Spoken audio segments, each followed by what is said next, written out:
Golden Lamia, Spicy Chicken.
Sister and the joke's gonna hurt. Cry the way home and you're putting me first. Oh, yeah. You just always know what to say.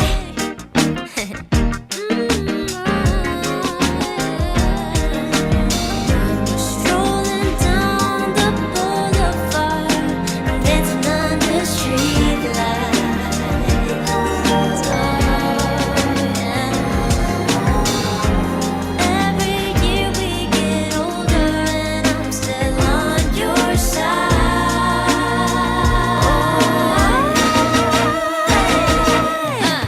Maybe I'd give up anything to travel inside your mind.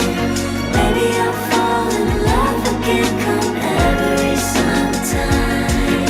But Daddy taught me to choose it wisely, but you don't have to try.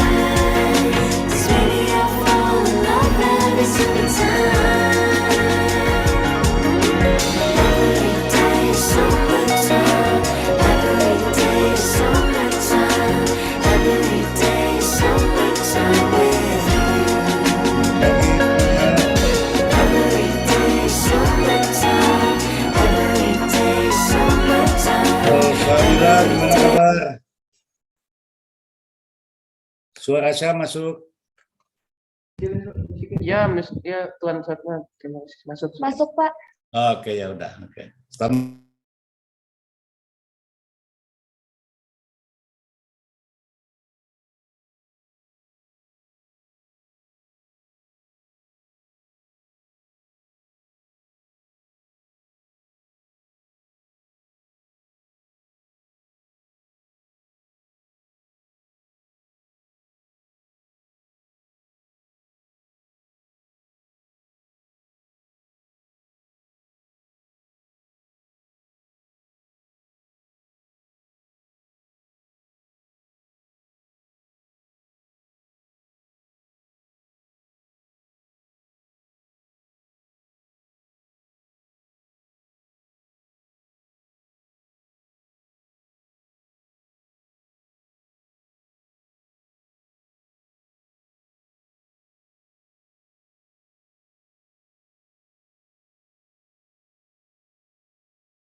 Attention, please. To all participants who have joined the room, please fill the attendance form in the link that will be delivered in the Zoom chat box before 8:30 a.m. Thank you.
Wonder what run out, 'cause I've been looking at you since 2:30. Wanna take this downtown. This liquid courage got me way too honest. Put your phone on vibrate, let's catch a vibe, babe, while the sun's down. Hush now, I know we're a little too fucked up to stay still. Love, be as quiet as you can, 'cause if anyone sees, they'll just blow shit up. I don't gotta know if you're taken, I just let you know, bare shoes faking. No one's gotta know, just us and the moon till the sun starts waking. Love's the only direction I see, as long as we keep this low, low, low, low, low, low, low, low key. You ain't even gotta low, low, low, low, low, low, low, love me. I said my king size, keep it a secret. Say I'm your queen, I don't wanna leave this low, low, low, low, low, low, low, low key. Wizard with words telling me my energy's so bewitching. So I'll go first, there's an open bar, let's close this distance. Oh my, don't make me have to spell it all night. I don't really give a fuck about all the he said, she said bullshit. So pick your poison, love, let's go somewhere a little more exclusive. Take a shot, take a chance, take my hand, boy. Tension so intense like an asteroid. Be discreet, gotta dodge at the tabloids. Let's not think too much, there ain't no problems, so long as we keep this low, low, low, low, low, low, low, low key. You ain't even gotta low, low, low, low, low, low, low, love me. I said my king size, keep it a secret. Say I'm your queen, I don't wanna leave this low, low, low, low, low, low, low, low key.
for you, I guess you moved on really easily. You found a new girl and it only took a couple weeks. Remember when you said that you wanted to give me the world? And good for you, I guess that you've been working on yourself. I guess the therapist I found for you should really help. Now you can be a better man for your brand new girl. Well, good for you, you look happy and healthy, not me, if you ever cared to ask. Good for you, you're doing great out there without me, baby. Gotta wish that I could do that. I lost my mind, I've spent the night crying on the floor of my bedroom. Just so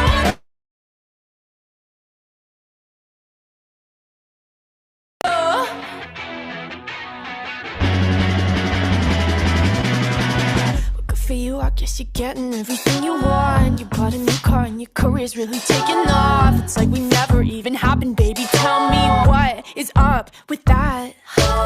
And good for you, it's like you never even met me. Remember when you swore to God I was the only person who ever got you? Well, screw that and screw you. You will never have to hurt the way you know that I do. Well, good for you, you look happy and healthy, not me, if you ever cared to ask. Good for you, you're doing great out there without me, baby. Gotta wish that I could do that. I lost my mind, I've spent the night crying on the floor of my bedroom. Just so unaffected, I really don't get it, but I guess good for you.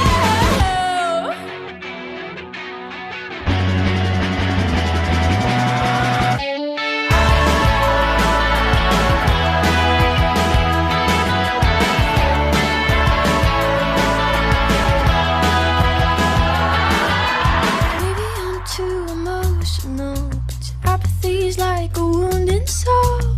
Maybe I'm too emotional, or maybe you never cared at all.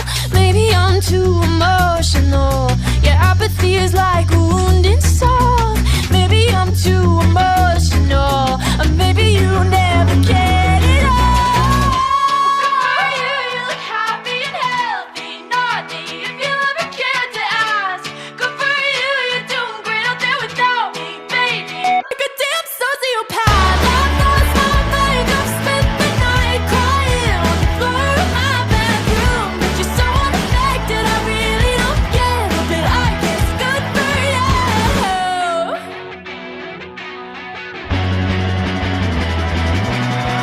Well, good for you, I guess you moved on really easily. Fuck you, any mom, any sister, any job, any broke ass car, and that's shit you call art.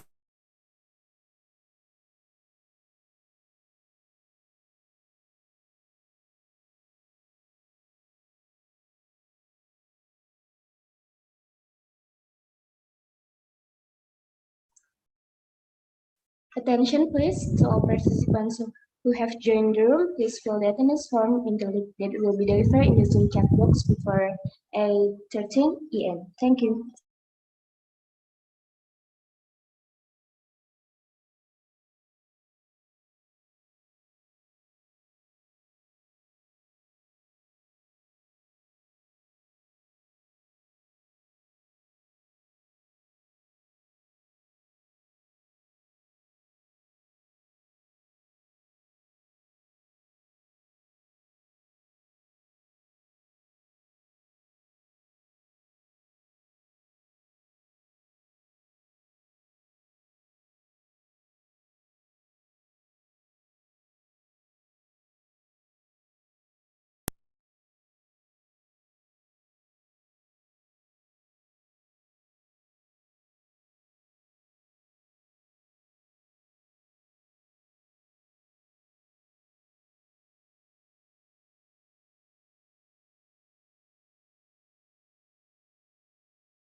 Assalamualaikum warahmatullahi wabarakatuh. Good morning, ladies and gentlemen. Welcome to the first International Seminar on Occupational Safety and Health 2021. The Honorable Dean of Public Health Faculty, Diponegoro University, Associate Professor Dr. Budiono, BSPH, MPH, represented by the head of the Bachelor Study Program of Public Health Science for the Faculty of Public Health, Diponegoro University, Dr. Muhammad Zain Rafiluddin, BSPH, MPH, The Honorable Head of Safety and Health Department of Public Health Faculty Diponegoro University, Mrs. Ida Wahyudi, BSPH, MPH. The Honorable Chairman of WSO Indonesia, Mr. Suhatman Rami, MBA. Our Honorable Speaker, Mrs. Gustina, BSPH, MSc, Mr. Taibsa, BSc, MSc, and Mr. Muhammad Khalil Ishak, BSc, MSc. Our Honorable Moderator of the Day, Ms. Selina Altai Farah, BSPH. And also all of our dearest participants for the day. Before we start today's event, let us introduce ourselves. My name is Afid. And my name is Gadis. We are from OSH Forum 2021, and in this opportunity, we'll be the MCs on this event within the next 2 days. It's an honor for us to be the master of ceremony on this special event that we'll be discussing about occupational safety and health professionals and practitioners. This event is made possible by the collaboration between Diponegoro University's Public Health Faculty OSH Forum, the IKK3 or the OSH Alumni Association, and WSO Indonesia. For those of you that are not familiar with them, OSH Forum is an association of occupational safety and health students in Diponegoro University's Public Health Faculty. While IKK3 is the Alumni Association of Occupational Safety and Health Students in Diponegoro University's Public Health Faculty. Now, for today's event, we'll have several agendas for the next few hours. First of all, we have opening and prayer session, Safety induction, singing the national anthem Indonesia Raya, Undip March, Public Health Faculty March, and OSH Forum March, a brief documentation session, and an agenda report from Project Officer of ISOS, a series of welcoming speeches, introduction of today's moderator, introduction of the first speaker, followed by the first material session, Q&A session 1, closing statement of the first session, introduction of the second speaker, followed by the second material session, Q&A session 2, closing statement for the second session, and lastly, closing for the first day. That will be all for today's agenda. Now, let's move on to the next session, which is a brief prayer session that will be led by Mr. Amar Fawaz Handoyo. For Mr. Amar Fawaz, the time is yours.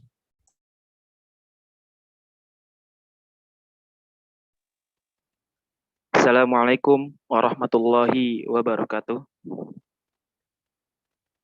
Dear all audiences, let us bow our heads for a moment as we pray according to our respective beliefs and religions. Allow me to take this opportunity to lead the prayer in an Islamic way.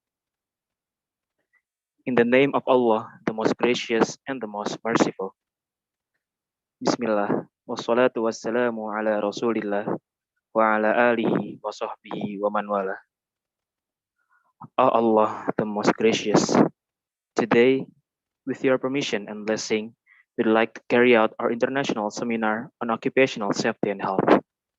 Please bless us with ease in each and every step that we take, and let all of our doings be fruitful for us and our surroundings. O Allah, O God, please bless us with intelligence, honesty, and modesty. Please bless us with strength to carry every single one of your wills through hardship and this trial of COVID-19. O Allah, the most merciful, please strengthen our unity and our bonds as brothers and sisters of this nation. Let there be no barriers, divides, and quarrels between us. O Allah, the most forgiving, please forgive all our sins and wrongdoings, our parents, teachers, leaders, and our predecessors, and please avoid us from sinning again. O Allah, O our God, please grant us our prayers, for only you that can do so in all of your power and blessings. Rabbana atina fid dunya hasanah wa fil akhirati hasanah wa qina adzaban nar. Subhana rabbika rabbil izzati amma yasifun wa salamun alal mursalin walhamdulillahi rabbil alamin. Amin ya rabbal alamin. Assalamualaikum warahmatullahi wabarakatuh.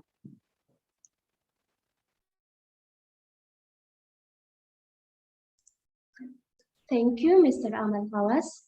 Next, we will play a safety induction video, followed by our national anthem Indonesia Raya, Undip March, Public Health Faculty March, and OSH Forum March. For the committee, time is yours. Safety Induction. Honorable guests, ladies and gentlemen, welcome to the International Seminar on Occupational Safety and Health 2021. We are the student of the Department of Occupational Safety and Health, Faculty of Public Health Diponegoro University, as the safety officers of Diponegoro University. Before starting activities, according to safety and health procedure during the COVID-19 pandemic, we ask you to pay attention to the following procedures. Set your viewing distance and screen brightness level on your device. Take your seat comfortably and do stretching for your own body. Setting the camera and microphone during the event. And make sure that you have a stable internet network. Hazard that may be occur, fire, earthquake, and COVID-19 infection. In an effort to stop the transmission of the coronavirus, the audience is requested to wash your hands, keep your distance, and use your mask. Also, apply the cough and sneeze ethics. In case of the emergency happen, evacuate by going to an open space right away. If there is smoke, please lower your head and body to avoid poisonous gases. If you need help, immediately contact the nearest public services or emergency call in your area. Thank you for your attention. Enjoy the event. Always prioritize your safety and health condition.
bertekad, bajakan semangat, untai karyamu, hai penerus bangsa.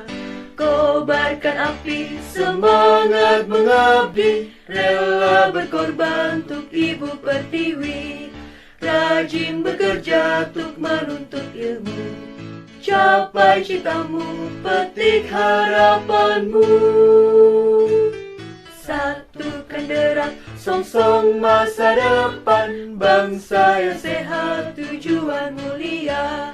Hidup FKM, alma mater kita, jaya sentosa selama-lamanya.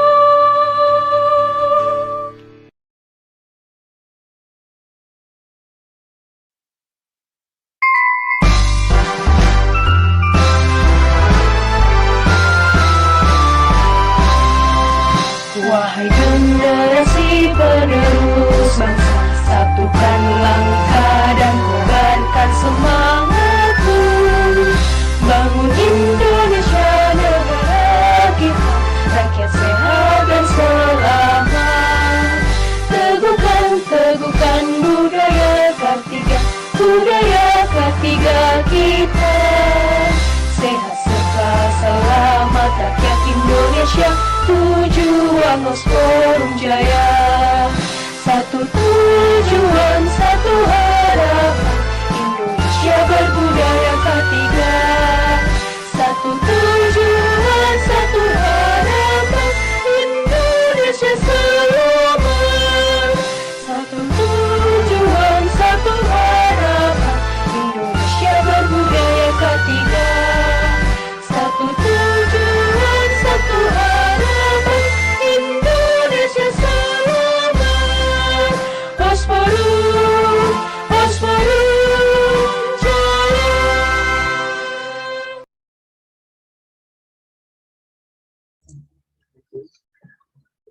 Thank you for the committee. Next, there will be an agenda report from the project officer of ISOS for Ms. Dinadina Salsabila. Time is yours. Assalamualaikum warahmatullahi wabarakatuh. Good morning, everyone.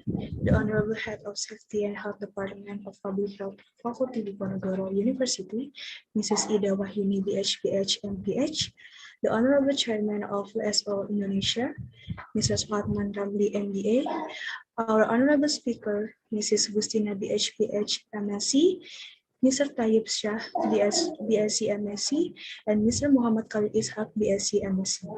Our honorable moderators for day 1, Ms. Helena Alta Epara, BHPH, and also all our various participants for the day. It gives me a great pleasure to speak to you this morning to welcome you to the International Seminar on Occupational Safety and Health 2021. This International Seminar on Occupational Safety and Health, or ISOS, is the first international seminar held by Forum, Faculty of Public Health, Diponegoro University, to commemorate National Occupational Safety and Health Month with the support of Department of Occupational Safety and Health, Faculty of Public Health, Diponegoro University, IKK3 or the OSH Alumni Association, and World Safety Organization Indonesia. ISOS 2021 brings the topic, namely Occupational Safety and Health Professional, International Perspective, that will be divided into 2 subtopics.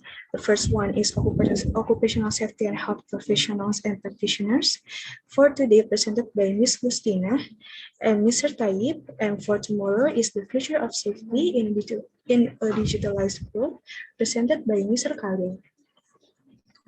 This seminar is the result of the hard work, support, and dedication of a number of parties.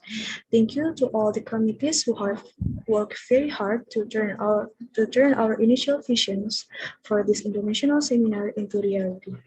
And for all participants, thank you for being here with us. We value your presence at this seminar. We sincerely hope you will learn a lot today and the day after for this ISOS 2021. Thank you. Wassalamualaikum warahmatullahi wabarakatuh.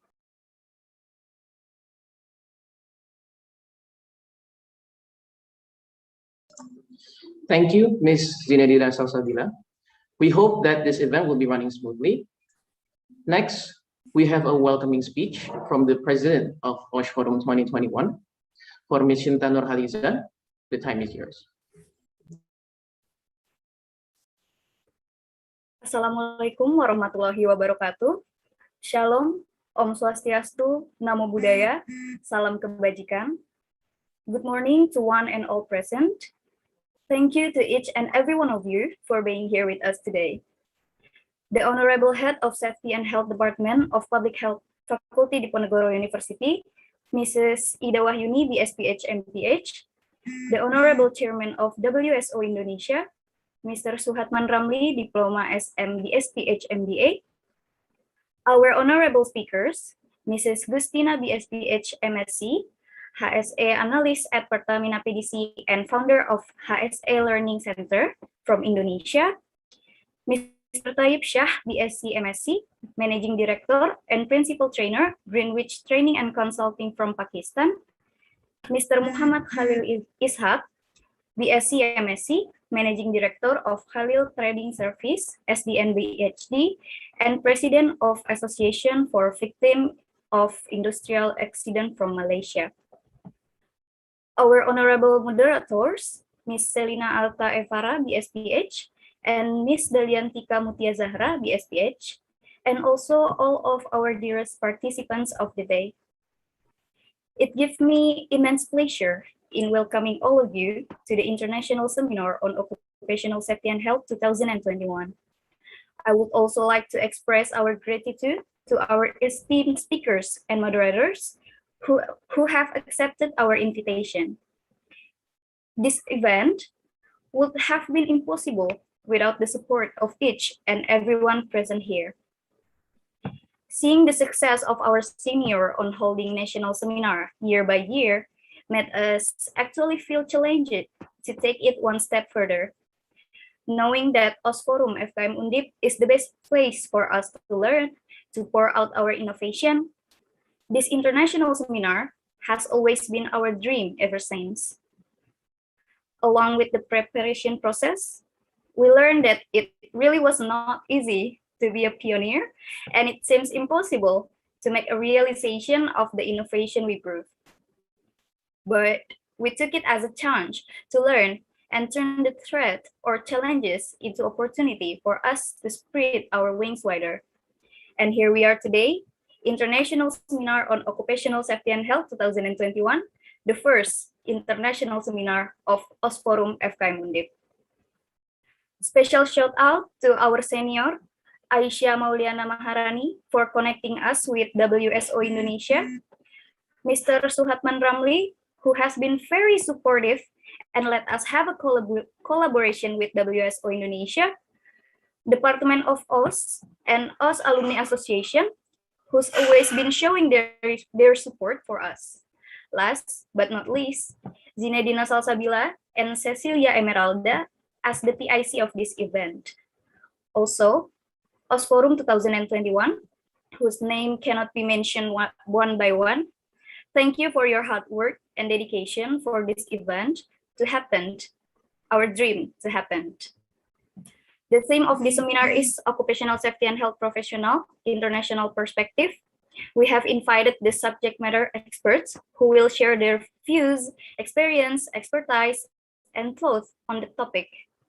The purpose of this theme is to increase public knowledge about occupational safety and health that has been implemented in another country. We do hope the public can see and adapt the implementation of OS in another country as a reference to improve the quality of safety and health implementation in Indonesia. This international seminar will also be the closure of Rangkaian Bulan Ketiga, or Commemorate National OS Month, which is our series of events to celebrate Occupational Safety and Health Month. Thank you everyone who's being a part of our journey, starting from Health and Safety Day, Smart Safety Competition, Training OS, and now ISOS 2021. We look forward to your feedback, criticism, and suggestion for our evaluation to keep improving. I hope you have an engaging and enriching session ahead. Thank you.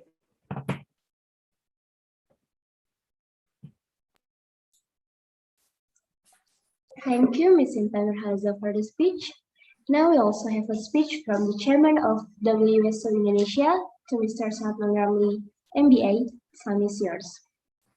Thank you very much for this opportunity for me.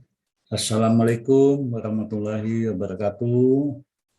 Good morning, ladies and gentlemen, everyone, and all participants in this seminar, especially the Honorable Head of City and Health Department of Public Health, Faculty of Diponegoro University, Ibu Ida Wahyudi. Assalamualaikum, Ibu. And also on behalf of W Indonesia, I thank you for the committee to invite me to join in this seminar also, then opening the seminar today. Especially, as you know, WSO Indonesia, we have the program to promote the city in all activity, especially in the young generation, especially in the OHS student. So we have the many programs so far. We have the city lecture and so on. So in this opportunity, I will thank you for the committee we invite and join with WSO. And also we have the in the today seminar, the topic is very attractive, as mentioned before by the chairman of committee, Occupational Safety and Health Professional International Perspective.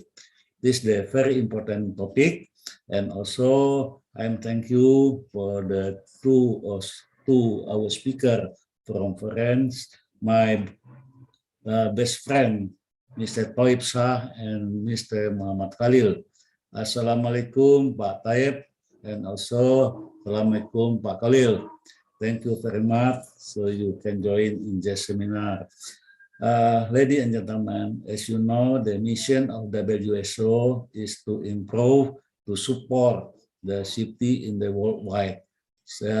Regarding to our motto, making safety worldwide. It is the important one because we know the condition and challenge in the future, like we have to face with digital world, we have to face with industrial revolution 4.0 and 5.0.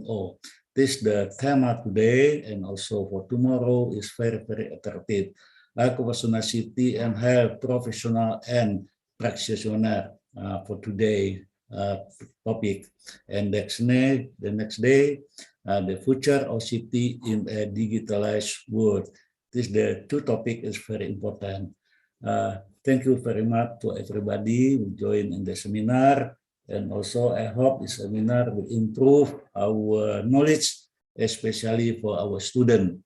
As the mission of the WSO, we are very concerned to support and help the young generation and in the occupational health and safety, especially the student occupational health and safety.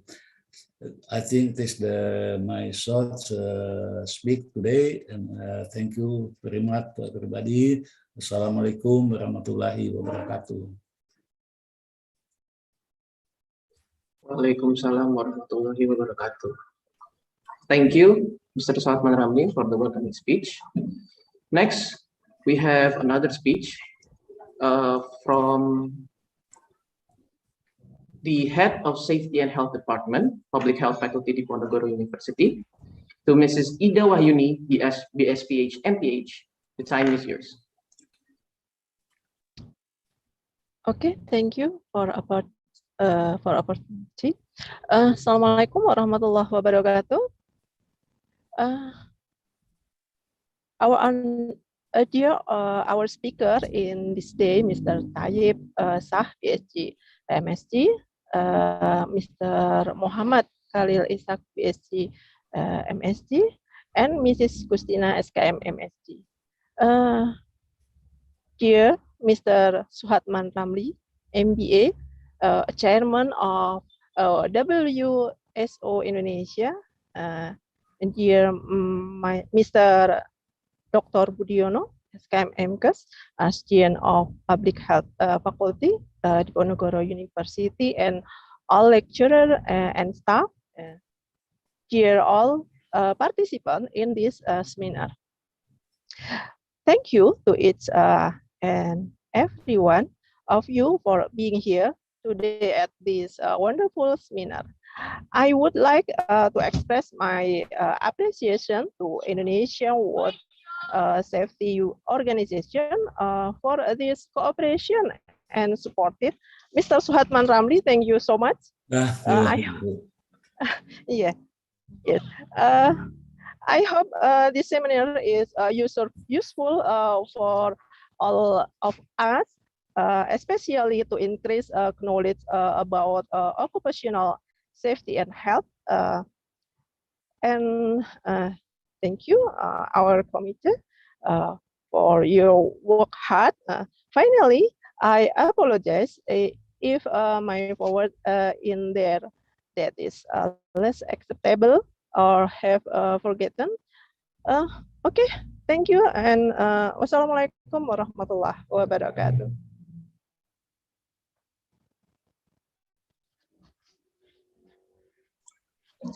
Thank you, Mrs. Ida, for the speech.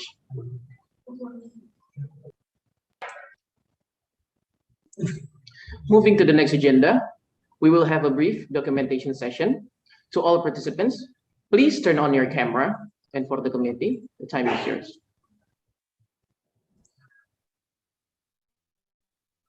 So please, for everyone here in the Zoom meeting, would you please turn on your camera first?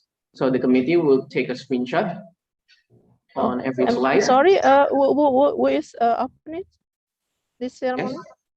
Yes. Who is open this ceremony? To take the picture? We would like to take a picture, Ms. Ida. Okay.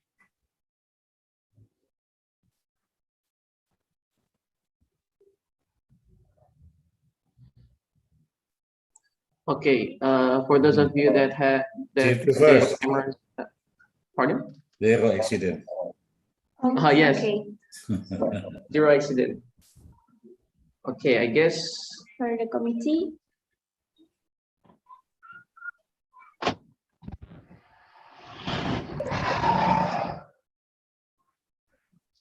Okay, 1, 2, 3. Okay. Okay, that's the first slide. Okay, Second slide. Second slide. 1, 2, 3. Okay, next. Slide. Bebas. Class. 1, 2, 3. Okay. Okay. Thank you to the committee. Now we are closing in to our main event, which will be led to you by our moderator. Before we jump in, we will display our moderator CV. Okay. So today we have Miss Selina Altaivaran, FKM Bachelor in Public Health. She has some working experiences as the process safety management staff in PT Kilang Pertamina International, Unit 4, HSE officer inside Project Martaba Gold Mine, and also assistant of content manager and YouTube channel. Very interesting. She is also an alumni of OSH Forum. She graduated from Diponegoro University. Some of our organization experiences are the chairman of Sanita Melodia Choir, the choir of our faculty, the human resource development staff, and so on. So I guess. So without any further ado, please welcome our moderator, Miss Selina Alta. Okay, thank you, Afif and Gadis. Before that, do you hear my voice clearly? Yes. Okay.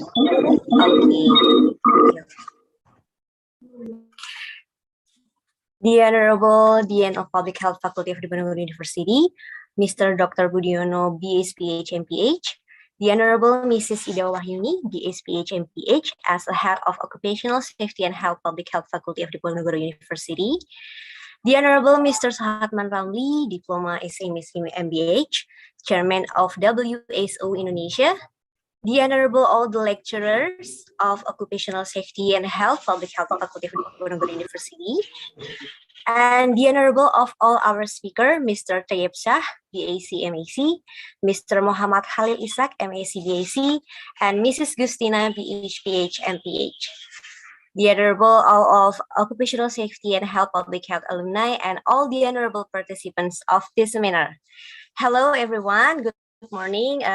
It's great to me to be to can here with you guys. And first of all, I would like to thank to all the committee, lecturers, and alumni because this is such an honor to me. I can be a part of this event. And today, ladies and gentlemen, we have 2 sessions of seminars, and we have the speaker for each session. They come from different countries. The first from Indonesia, and the second from Pakistan. Now we're gonna start the first session, and the first session is going to talk about current knowledge about occupational safety and health, the role of occupational safety and health in company, and what strategies should be taken as an occupational safety and health expert in the company. So, are you ready, guys? I hope you're ready. Keep calm and please have a nice seat and prepare yourself. Before the presentation begins, let me inform you how the presentation will be going on. First, the speaker will be invited to present the materials. Then there will be a Q&A session and followed by closing or conclusion by the speaker. And then if you have a question to the speaker, you can write your question on this chat and it will be answered by speaker after the presentation over. And one thing that important from this seminar, we have an evaluation form for the speakers.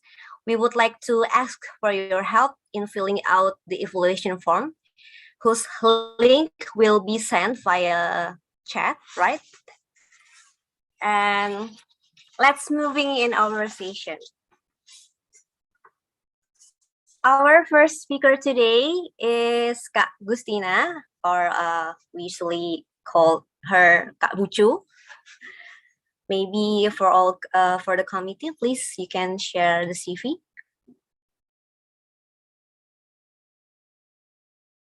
Okay, she is the one of the alumni of Occupational Public Health Faculty of Diponegoro University.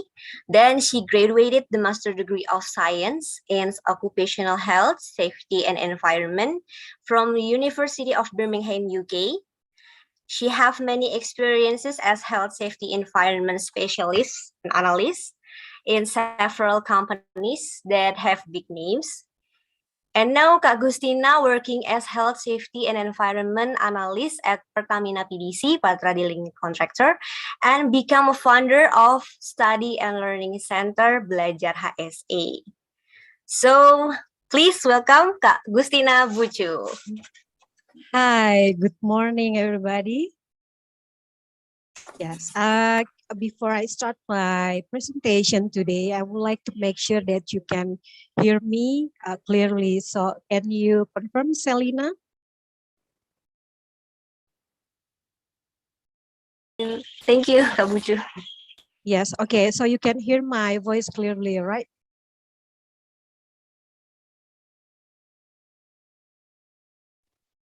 Crystal Hello? clear, Yes, we Kak can. Bucu. Oh, okay then. Okay, a bit delay here. Okay, so I will start my presentation today by sharing my screen. Let me share my screen first. Okay. Can you see my screen now?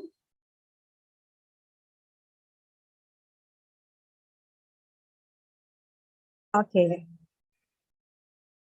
Well, I would like to say good morning to everybody, especially for honorable committee, the dean, and then all the lecturers, also all the alumni from Faculty of Public Health. I'm Gustina, but you can call me Bucu, representing alumni to share about our experience to be a health, safety, and environment practitioner or professional. So what I'm going to share about is about my personal experience. I hope everybody in this session, especially for a student who never been in our working experience, can get the idea how occupational safety and health practitioner and professional do their role at the company. Okay. Well, this is a glimpse of my background. So the summarize of this all that my expertise in health and safety environment, both from educational background and then my experience background.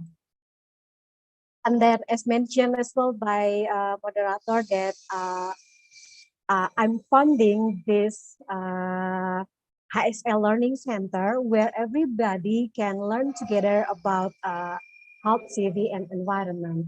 So you guys can catch me and follow the Belajar HSL Instagram so we can learn more about HSC in the further event.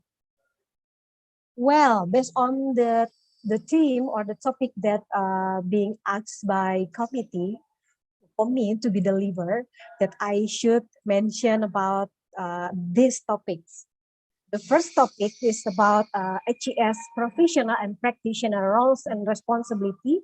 So I will share about my experience, my personal experience regarding my position when my employment about health and safety environment. And then the second topic is about strategies to prevent the incident as a HSC practitioners. And then the third one is about the impact in organization when comply with HSC regulation and standard. And the last one is the additional request from committee that I should mention a little bit about SDGs number 8. This is about sustainable development goal from United Nations.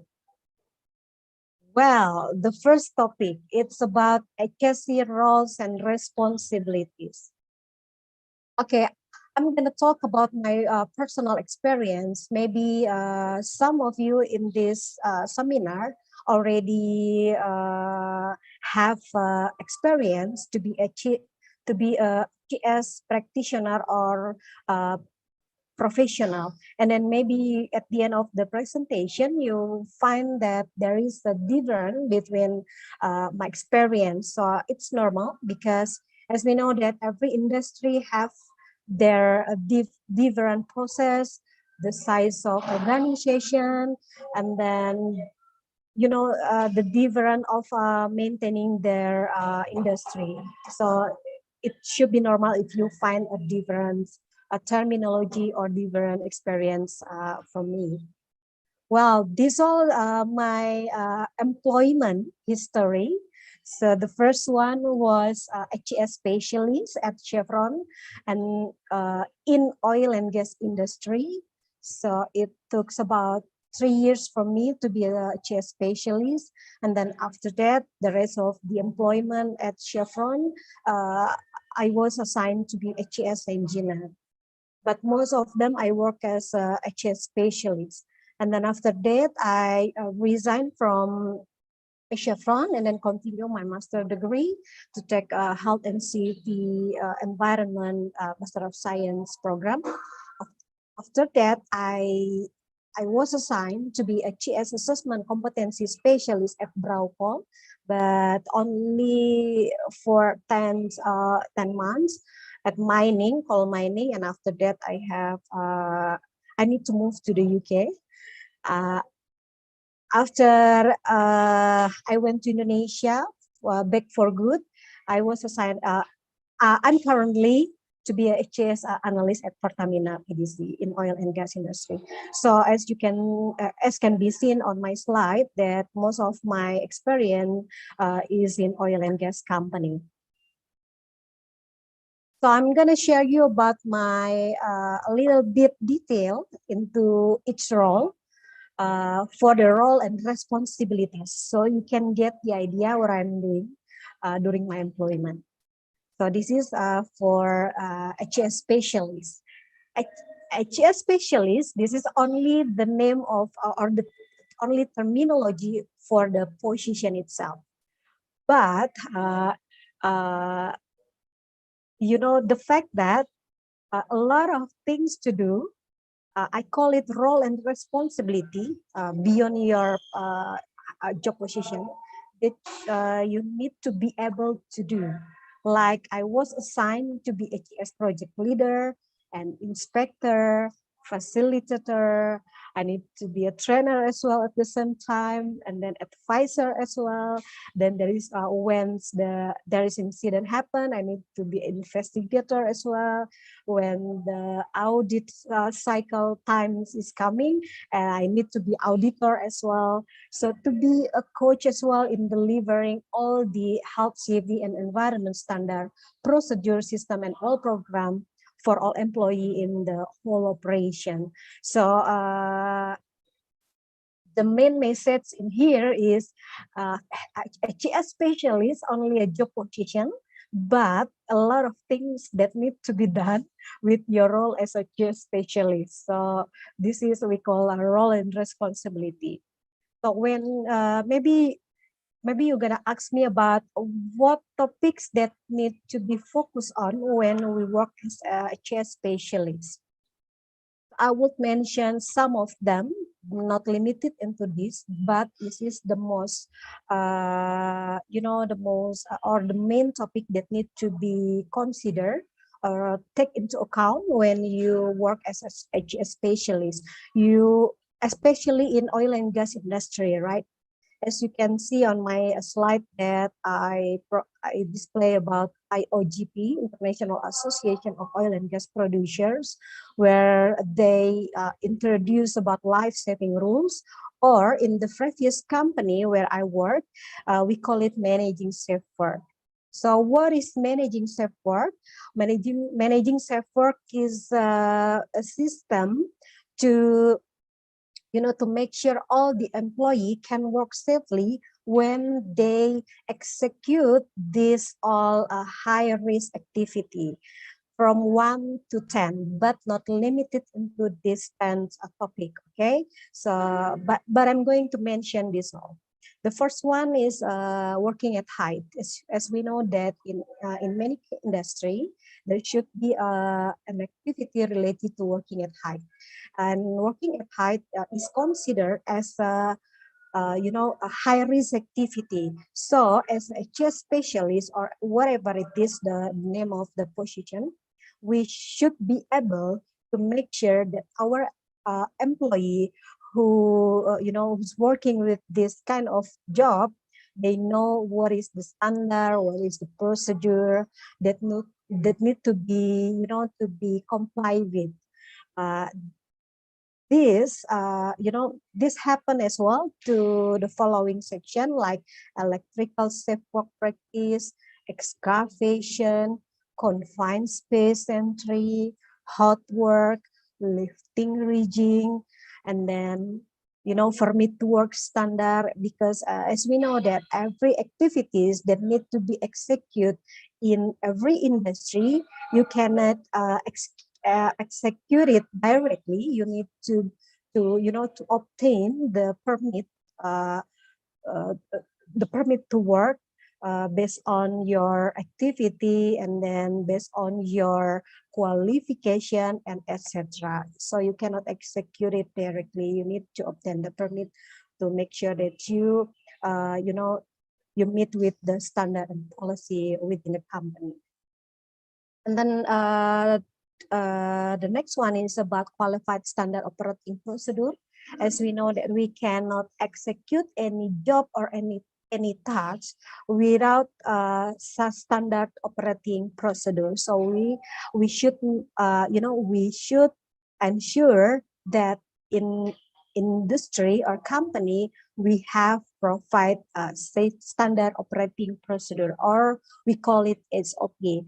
Why I mentioned about qualified, we all have standard operating procedure, but we need to make sure this SOP is really standardized and everyone can understand everything that has been mentioned in the SOP itself.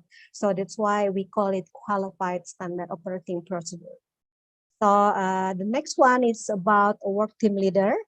We cannot execute some work if there is no work team leader who the one who need to make sure that everything is in place. And then the last one is about hazard analysis procedure. We have GSA, PPHA, and any other methods to analyze the hazard at the working area. So this only capture under managing safer. So only one topic. The next one, still HSE specialist. This is based my personal experience, right? So maybe you'll find the difference, activities between me and you. In the topic of incident investigation and reporting, I was assigned to be a facilitator. When there is incident happen, I need to facilitate the investigation. So this is my role for this topic. And then for contractor HSE management, this is a method to a system to maintain our contractor under our company, to make sure that they have HSE performance following our standard. So we need to make sure that we have this kind of standard. We can call it CHESM or GSMS. It's depend on the industry itself, but the main idea is the same. And then there is risk management of, and then there is management of change. Okay, I can say that MOC is quite rare to be mentioned on the, and the student class when you took a bachelor degree, because this is especially not part of the safety, but every time we do the change on our organization process and everything, there is, there is role for the HES to be part of this management of change. I was assigned as what if facilitator to make sure every change that need to be taken under the, under the industry need to be analyzed, need to be reviewed in the part of the HSE itself. Okay, maybe I hope you can get the idea what I'm saying about. And then the next topic is about occupational hygiene. We do the monitoring plan. And then emergency response management. Of course, everybody know about this. We need to respond any incident happen within our company. That's why emergency response management is, takes a crucial part to be focused on as well, to minimize any impact after the incident. And then this one maybe will be discussed in the next topic by the other honorable speakers. It's about HSIT tool for development project. We are currently going to the digitalization. So we should notice, we should know, we should aware that HES, it's not about a paperwork. So when you can work with something related to, digital things or IT tools, so it will be great. So you need to know, you need to be able to be part of this development. So I was assigned to be a project leader as well, to make sure that HSIT tool can be developed within our company. And then the next topic about best behavior safety, field competency verification, and then repetitive stress injury prevention, about manual handling as well. There's HSE, HSE committee board. Of course, there's even as well and program related to HSE. In Indonesia, we call it, Bulan K3. We should be able to be event organization, event coordinator to be to execute any event or program. And then the last one is about HSE performance or KPI. Key performance indicator, to make sure that we achieve health, safety, and environment performance in a good way. Okay, I put some notes on my slide about scope, about the scope, area, and office and field. As you can see on my slide, that the scope of the activity here as a HSE specialist is only one operation, because within oil and gas company, there's a lot of operations such as drilling and workover, and then light oil operation, heavy oil operation, or a deep water operation. So I work only for one operation at the time. And then the area, I only work for one site, but what this site is really big, so they divide it into several remote areas as well. About the, when I spend my time to be a HSE specialist, it's 50% at office and 50% at the field. Well, after finish my role as a HSE specialist, I was assigned as well to be a HSE engineer at the same company within Chevron, but the difference is on the scope.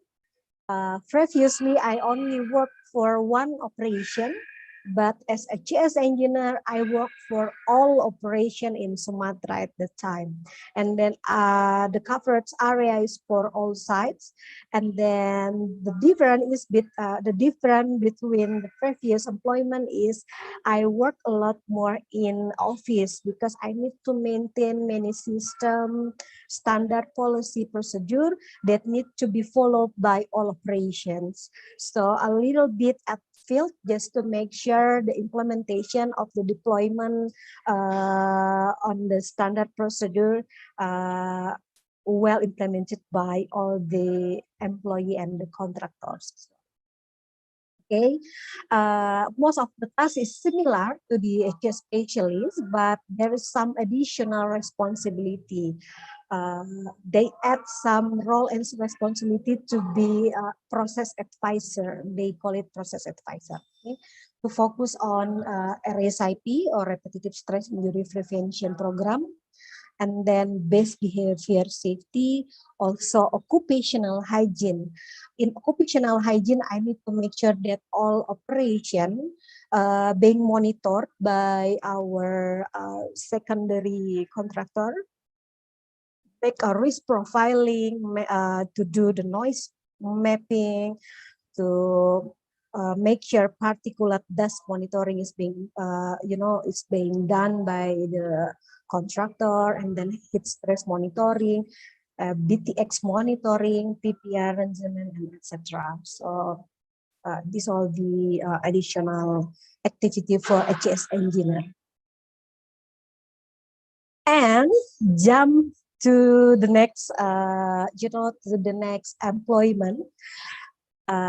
This is quite different, because as I mentioned before, every industry has their, different process, and then different size of organization, like oil and gas and coal mining, That's why whatever your position, maybe, the job or the task, it's gonna be different as well.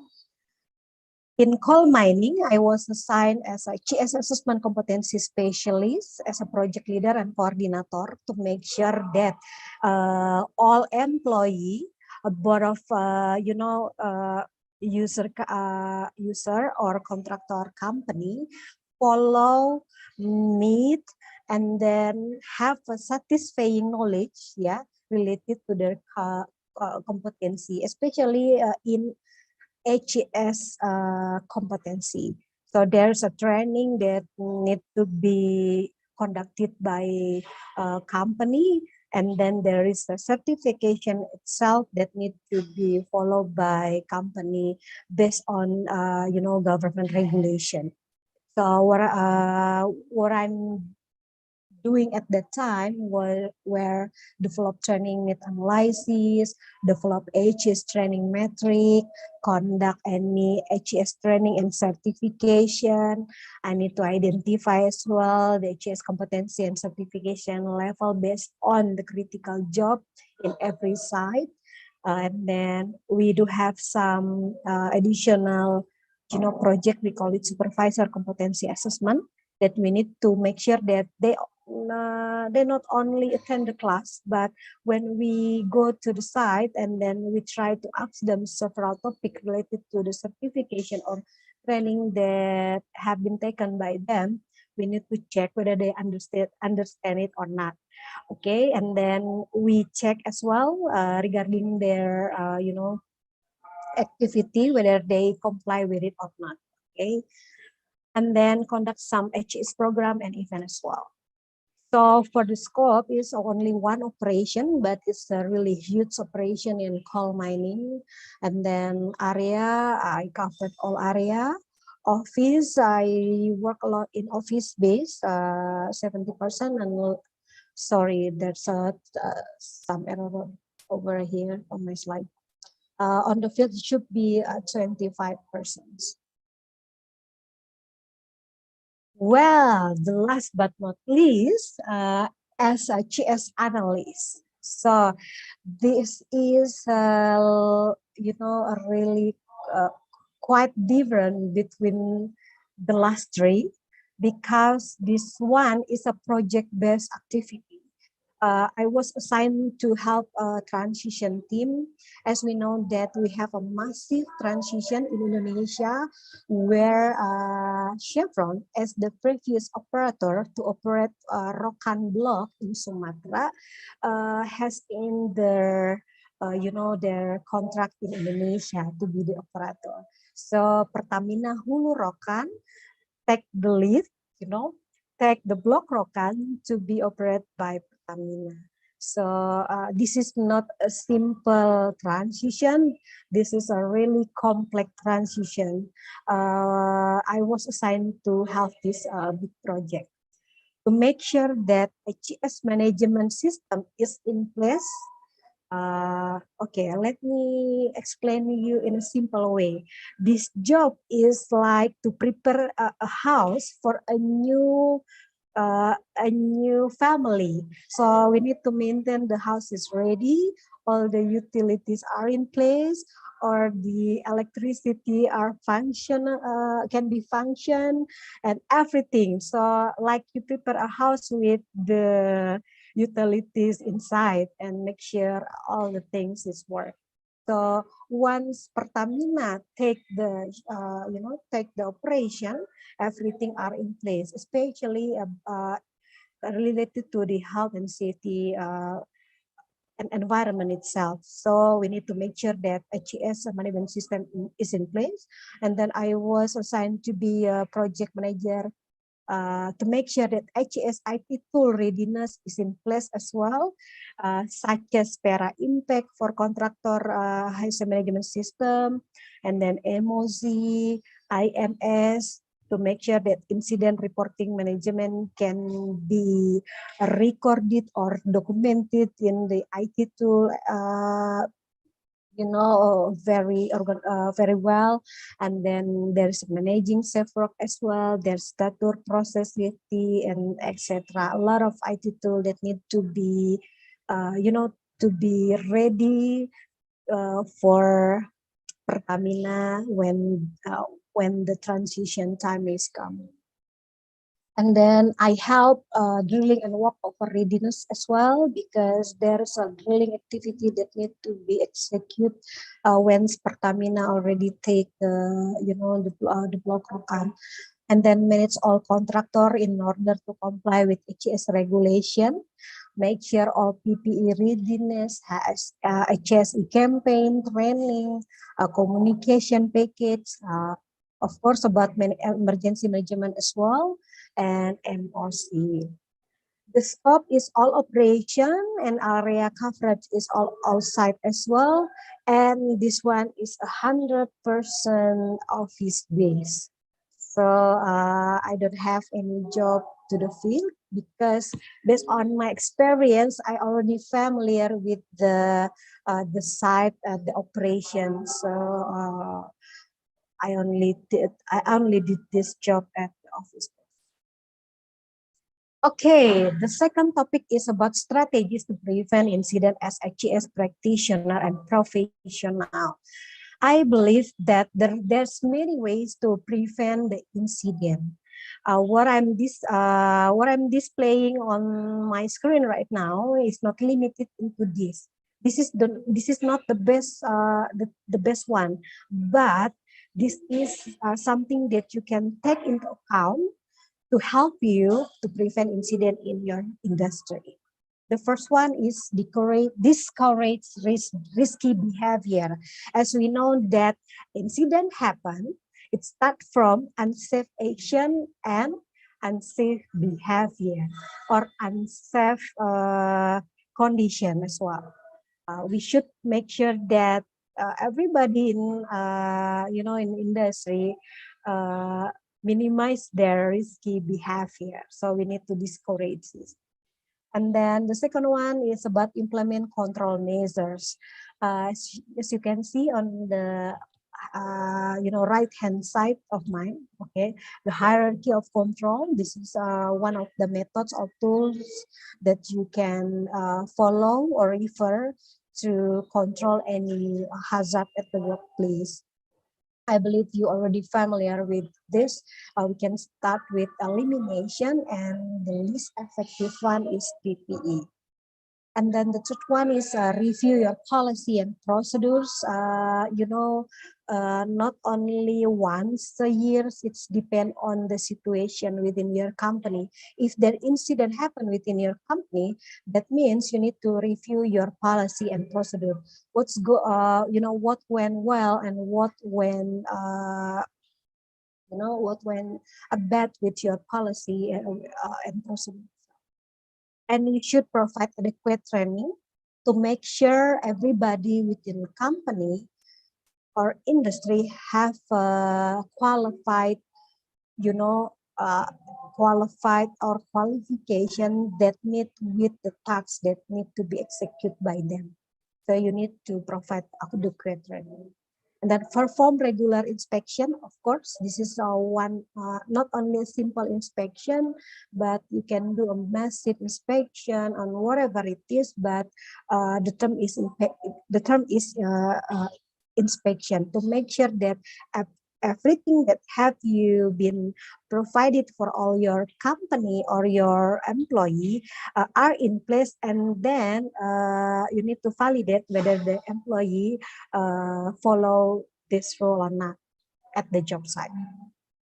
And then supervise employee. We need to make sure that, especially for new hire, we need to make sure that employee need to be supervised every time they execute their job, just to make sure that they know what they do based on their qualification. Okay, but yes, that's it. And then use employees' expertise. This has a correlation between the first the previous one that I have mentioned about expertise, okay? And then take a risk management approach. Of course, every industry needs to do risk management. Then you get the idea what hazard that you have in your industry, and then what needs to be done to tackle your hazard, and then what mitigation need to be done, what control in place that need to be taken to minimize or eliminate any hazard at the workplace. and then offer different types of support. This is additional, additional program to make sure that your employee can prevent the incident. You can do campaign or, conduct some reward and punishment program or etc. And then use case management software. It's, talk about IT tools that can help you to prevent your incident. In oil and gas industry, we follow International Association of Oil and Gas Producer about life-saving rules. This is really help many oil and gas industry to make sure that this 9 activity, high risk activity within oil and gas can be, can be executed properly or safely by following this standard and policy. Well, impact in organization by, by presence of the HES. As we know that HES management is one of the vital, okay,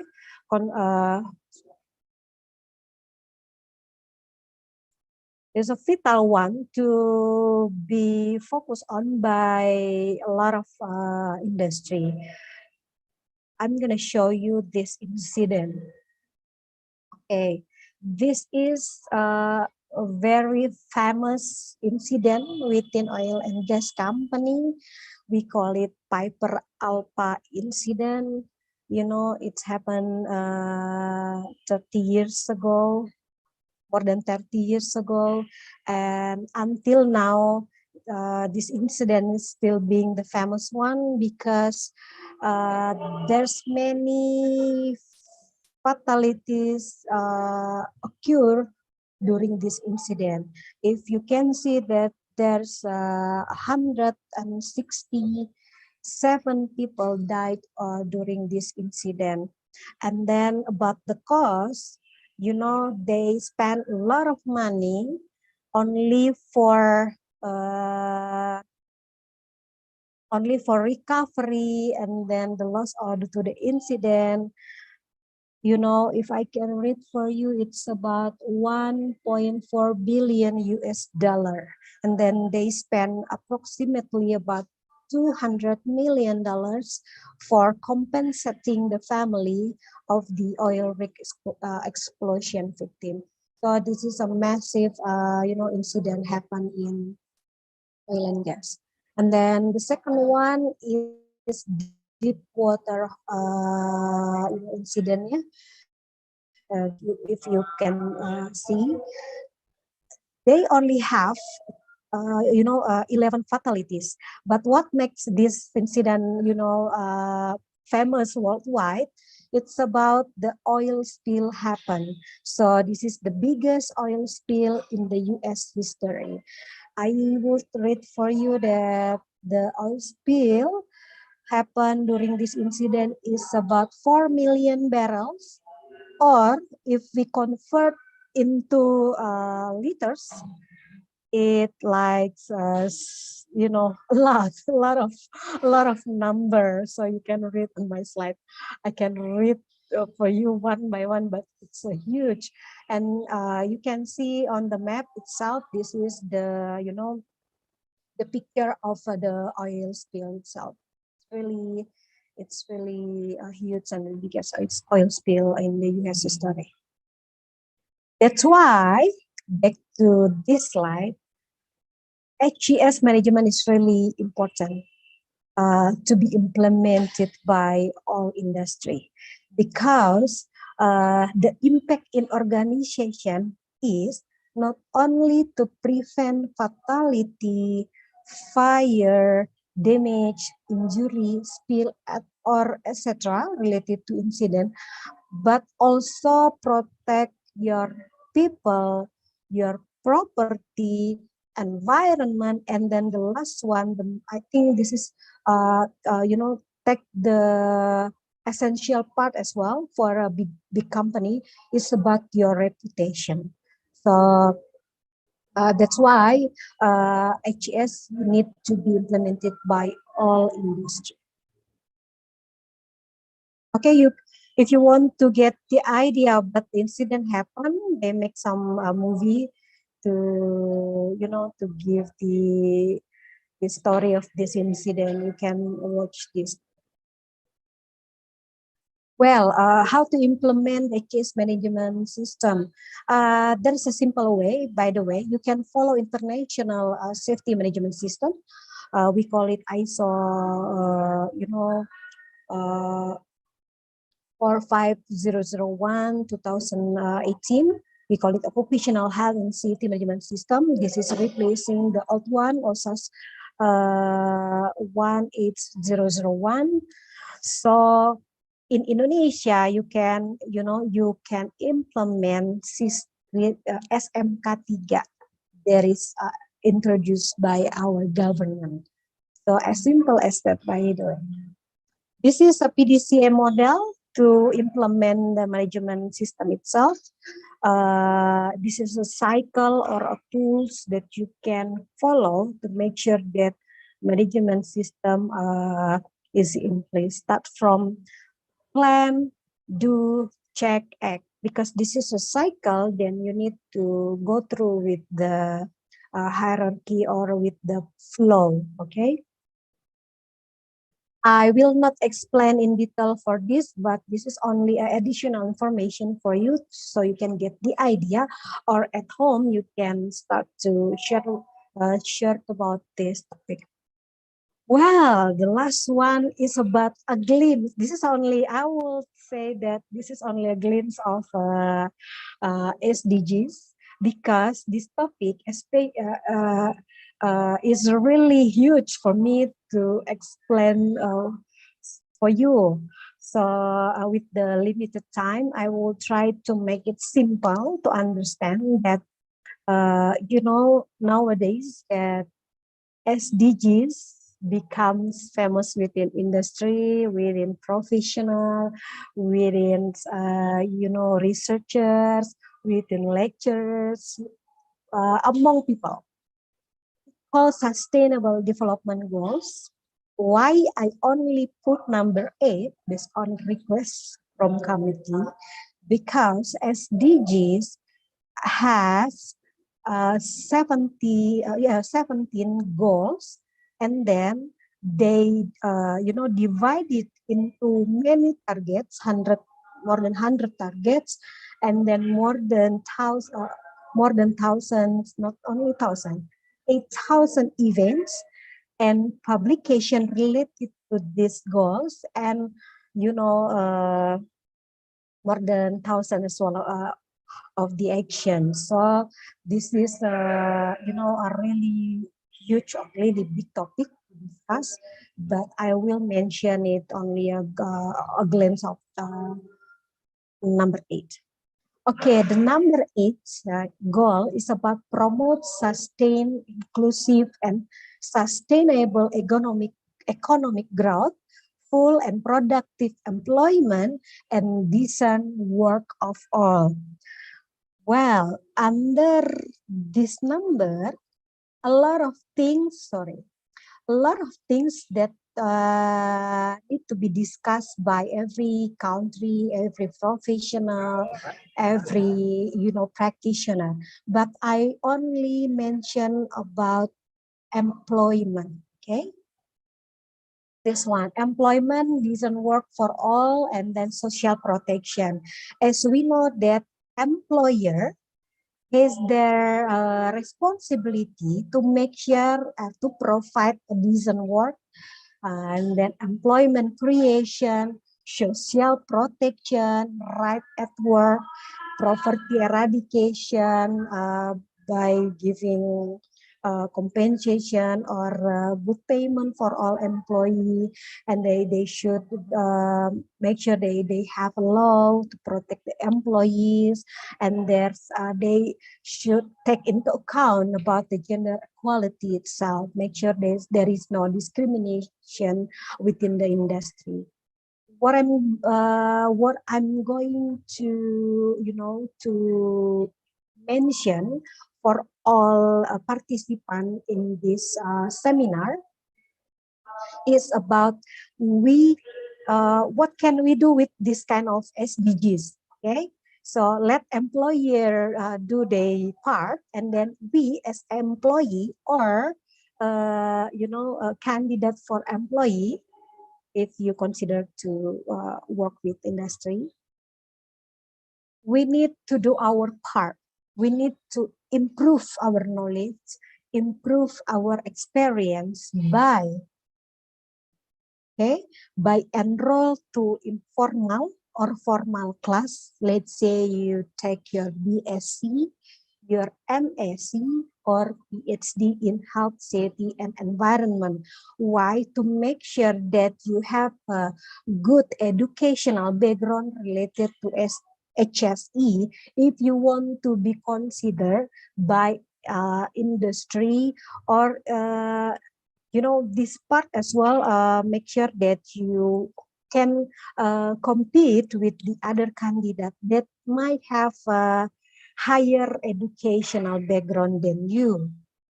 Okay, and then upskilling. It's talk about training and certification. You cannot rely on your educational background. Like me, I have graduated from master degree on health, safety, and environment. It doesn't make me to be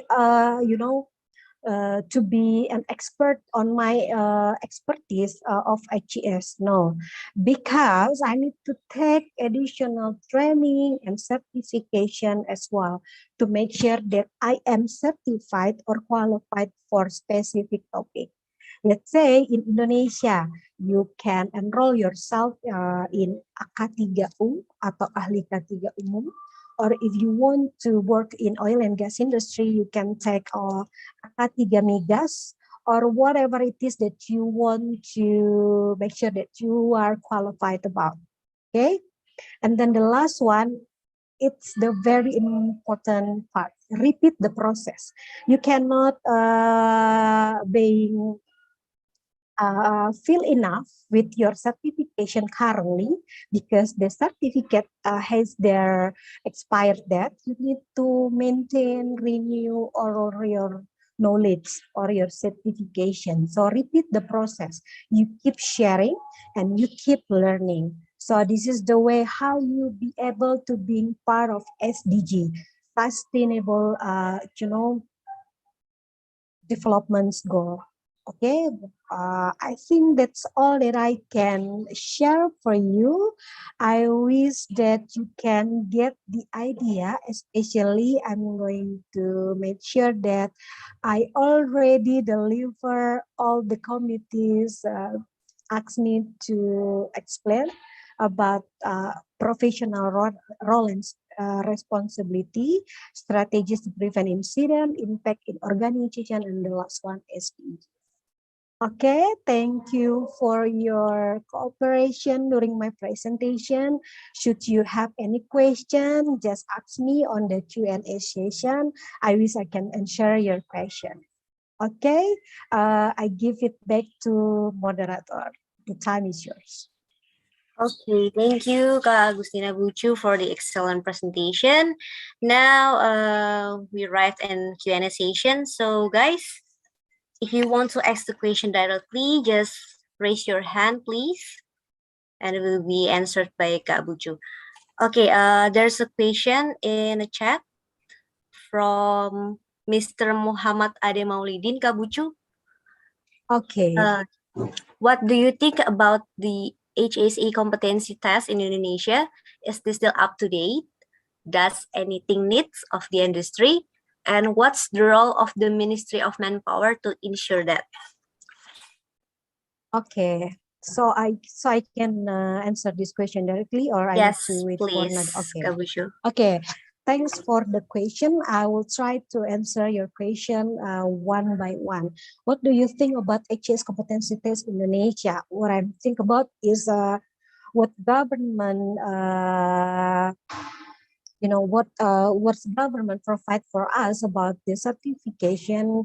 I think this all already good to make sure that critical job has their own certification based on their job and their role and responsibility, and then the type of the certification. I think we already have a good good program from government.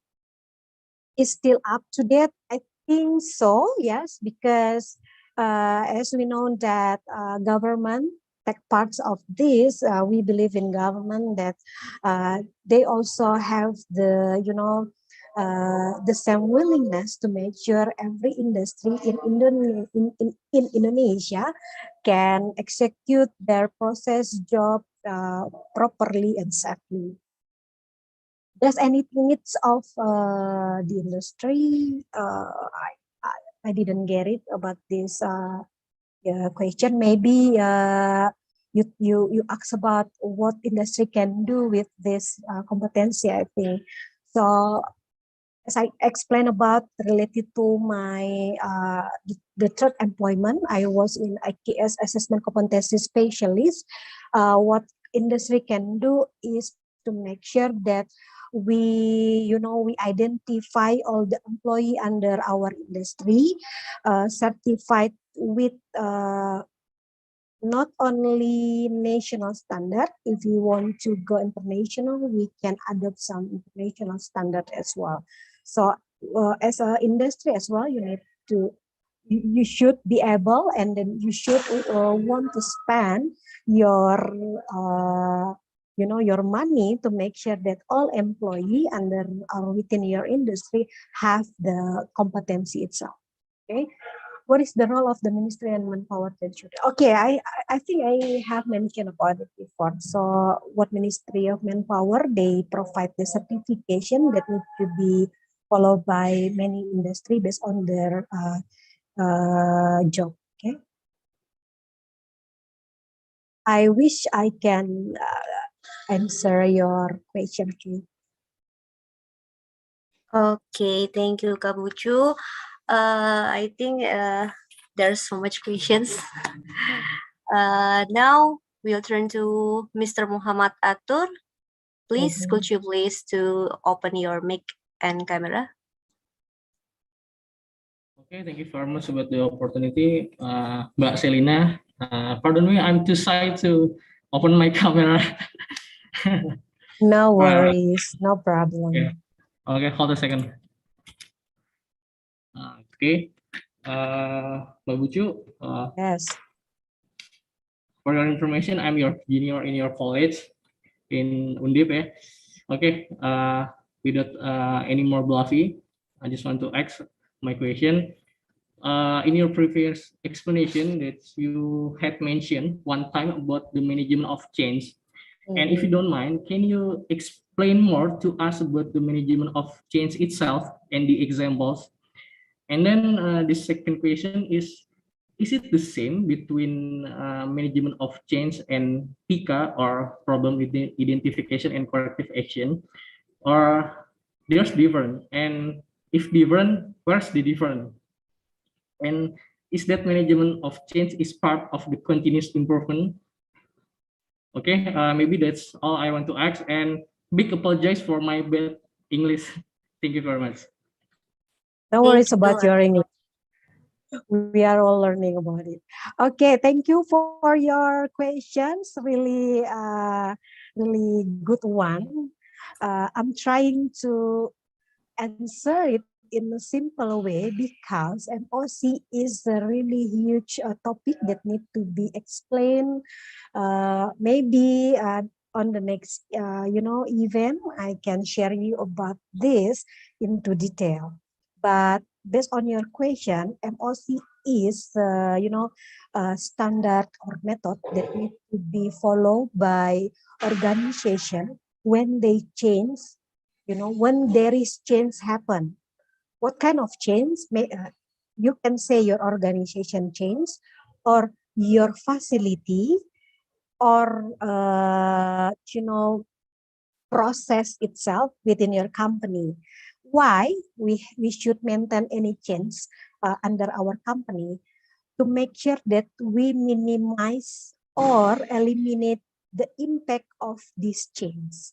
Let's say Let's say I change a facility that can be used by two people before, and then I change it into something new, and then this one is need to be operated by many people. So there is change happen for this facility. The MOC itself is a policy standard of procedure that help us to make sure this change can be executed in a good way, to make sure that this new facility can be operated safely by a qualified person, by a good standard procedure itself.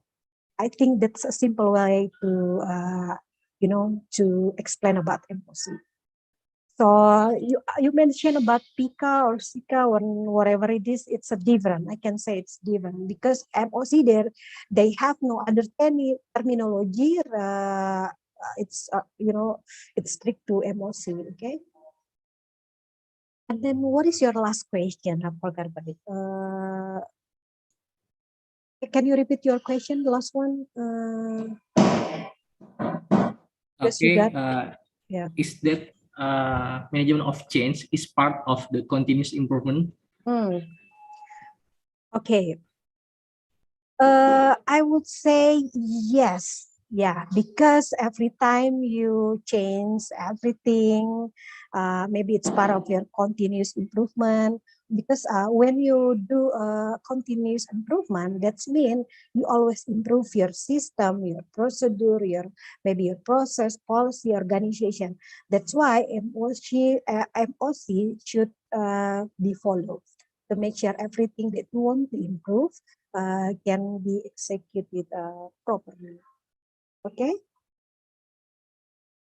If you want to know about this more detail, later on we can, we can conduct a sharing session related to MOC because this topic is not quite famous within a lot of people, especially HSCs, because this one is not part of HSC's program. This is part of like facility engineer, process safety, and etc.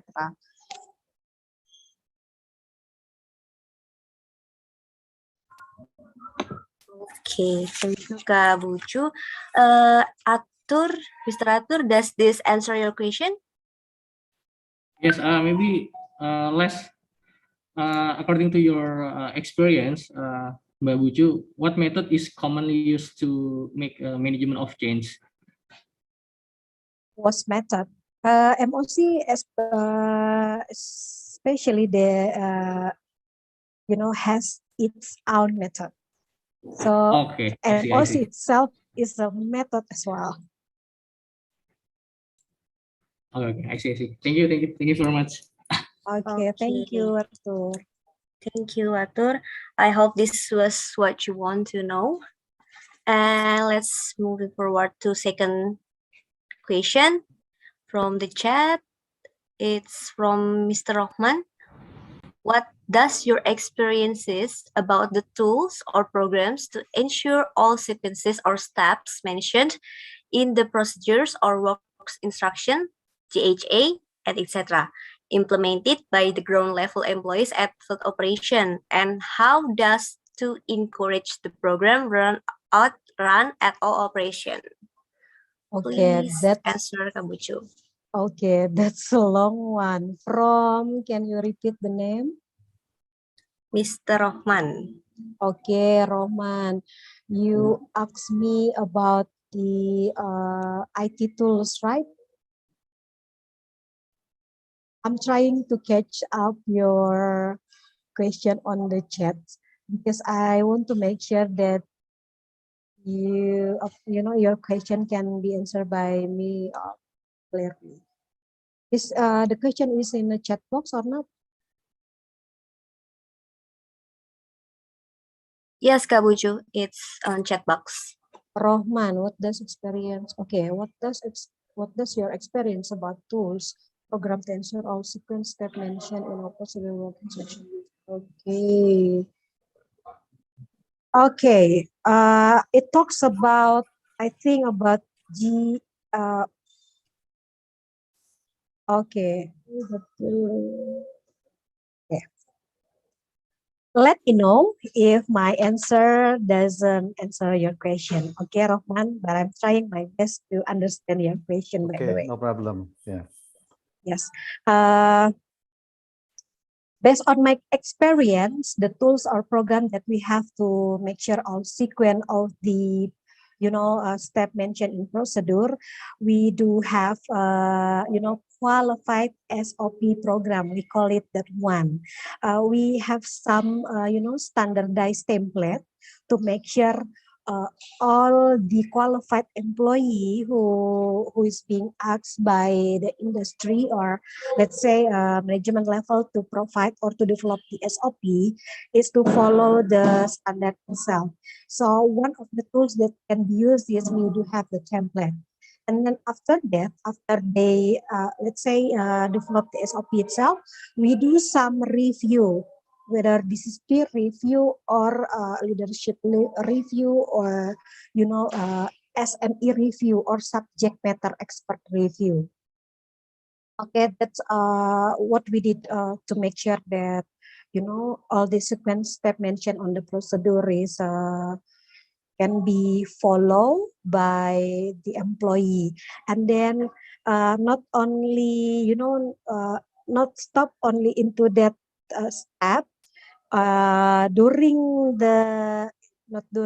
before they execute their job, before they start their job, they need to do the GSA itself. We call it GS on-site, to make sure that GSA that they have before that we prepare in the office is the meet with their activity, meet with the field situation or job site situation. And if there is any changes occurred or happen, they need to renew the GSI itself. That happen as well for SOP.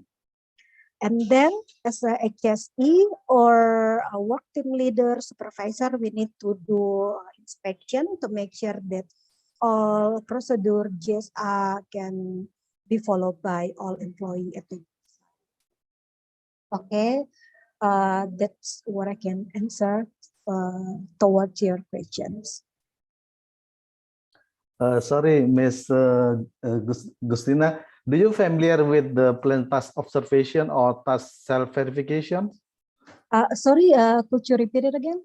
Do you familiar with the program like PTO, plain task observation or task self-verification? Okay. This is, I think, tools to ensure the sequence of procedure or mentioned in the job HSE analysis can be ensured one by one by executor in the floor. This is the tools. Okay. Yes. Yeah. Maybe we only have the different terminology, because within industry sometimes we do have a different terminology, but the way we execute it is similar. That's why we, as I mentioned before, that we have like a form or checklist, and then we do not rely on form or checklist as well. We conduct like workshop or review session within many expertise to make sure that SOP or DSR that being provided is proper or adequate to be followed by all employees. Okay, thank you. But nice information that you have the terminology.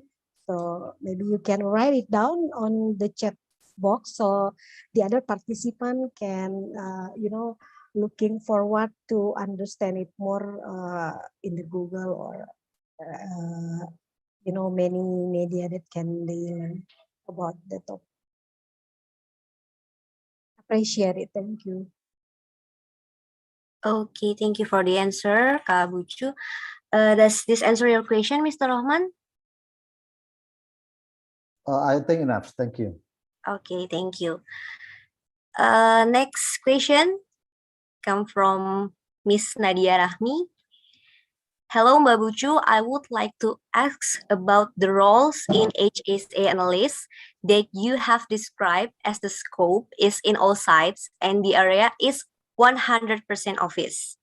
How would you ensure as a HSA analyst that, for example, the drilling and workover readiness process is going to work well without check directly to all sites? Okay, this is one of very good questions. Okay, how do I know? So I would answer that I'm not the only one work for drilling and work of readiness. So I work with many of people that who be able to check on the job site. So I was only one of the team who coordinate or who provide or to make sure that drilling and work of readiness are in place.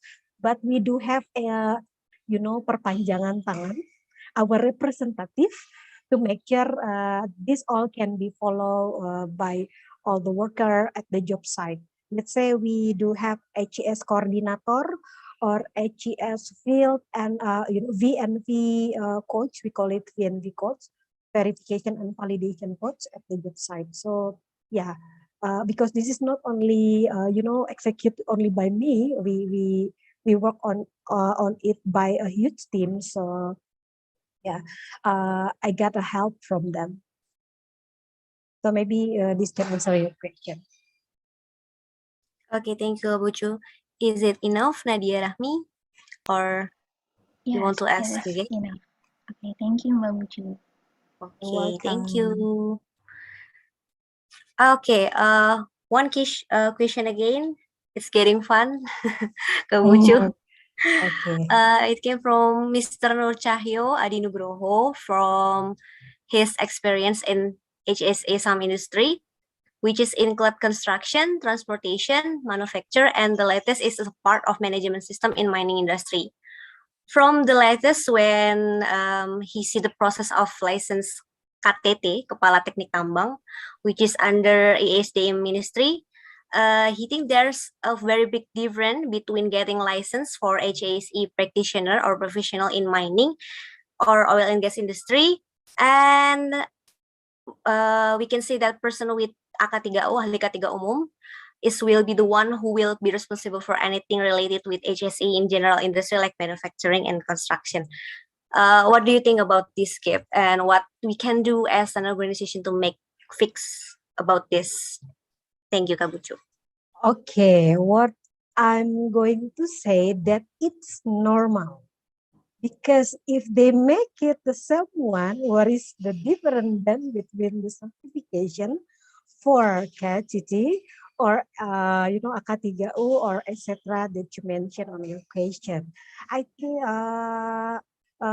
they should make it different because based on the objective itself from the certification, it's going to produce the different output. Let's say licensing for KTT is to make sure that KTT get the license.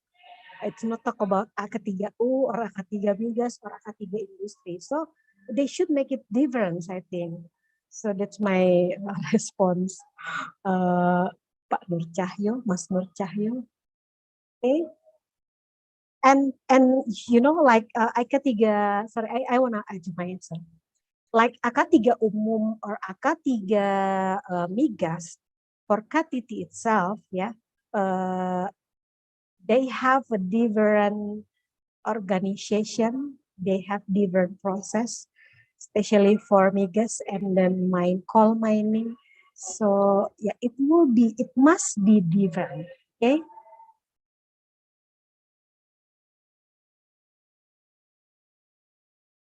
Okay, thank you, Kak Bucu. Mr.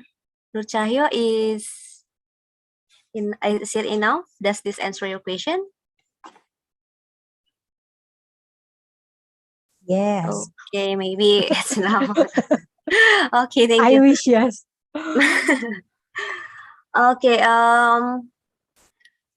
because the limited time, Kabuchu, maybe could you please to give your conclusion or closing statement for the last session of your session? Okay, especially for those who want to, yes, for those especially student who who is planning yourself, whether this year or next year, being a HES practitioner or professional, just prepare yourself. Okay, just do a lot of learning process. You follow, improve your knowledge, improve your skill about HSE. If you want to compete with the other people who has the same interest in HSE, because you cannot just stay at home without doing nothing. Especially today when you spend your time, invest your time to be joining in this session. This one can be considered that you want to feel your knowledge, a new insight, new, something new for yourself to improve your value and knowledge. So it's really important to make sure that you always improve. Okay. And then I would like to say thank you for all the committee, the dean, the lecturers, and alumni. With the very limited of time, I'm trying my best to give you the idea about what health and safety practitioner and professional role and responsibility within the industry. I wish my session can give you the answer about your, your curiosity.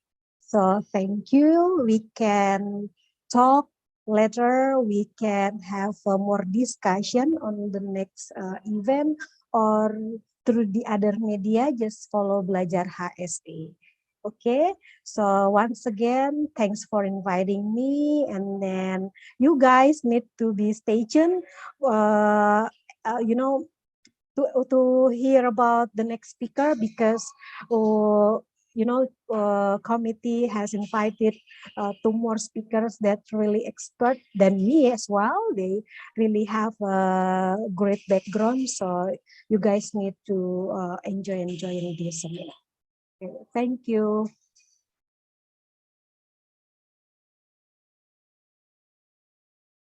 Okay, thank you very much, Kabuchu, for your time and for your willingness to be part of this event. I hope this can be useful for all of us, and please give applause to Kak Gustina Bucu. Okay, the first session is over. Now we will like to moving to second session. Is there Mr. Taib here? Okay. I think Mr. Taib is here. okay. Okay. Okay, guys. Don't forget to drink water because we have still one session again with Mr. Taib. So, are you ready, guys? Okay. You have to ready about this second session. Our second speaker is from Pakistan. He is Mr. Tayyib Shah, BSc MAC. So for the committee, can you please to share the CV? Okay. Mr. Tayyib Shah, this some work experiences from Mr. Tayyib Shah start in September 2000 until the January 2016. Now, the position is Director National Office or Member of Board of Directors for World Safety Organization and USA. And become a Managing Director and Principal Trainer for Greenwich Training on Consulting in Pakistan.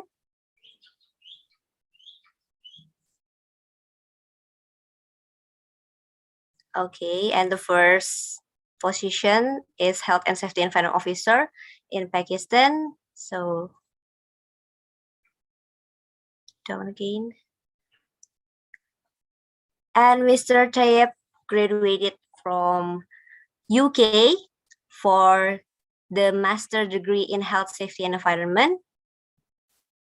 And he have a lot experience to join an international conference, visiting lectures in many countries such as USA, in Texas, Las Vegas, Pakistan, and Indonesia. So many more.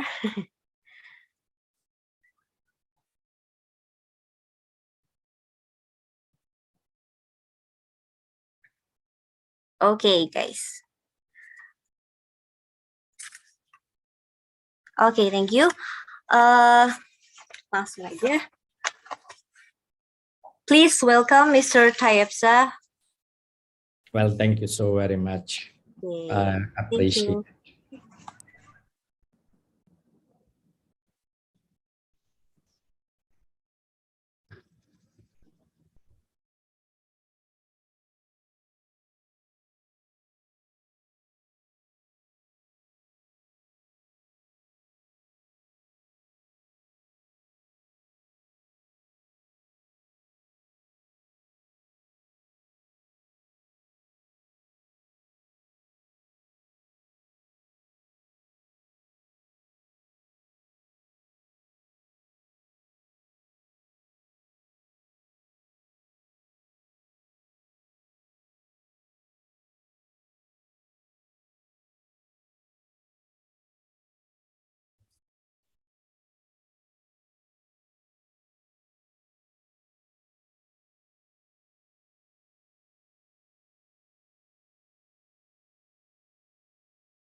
I just want to make sure that I can't hear any voice.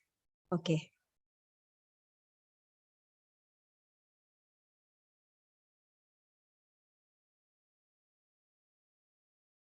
Is there any problem with the system?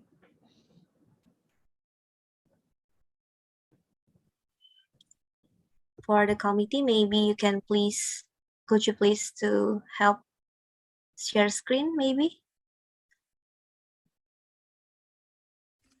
So do you want me to share my screen, or do you want to run my presentation by your own?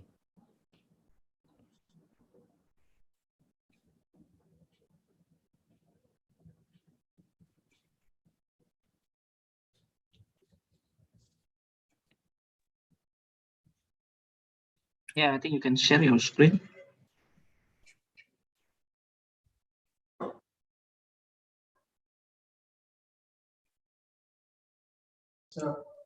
Okay.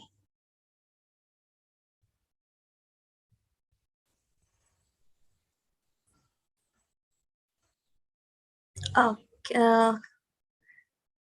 Okay, one moment, please. We'll be displaying your presentation.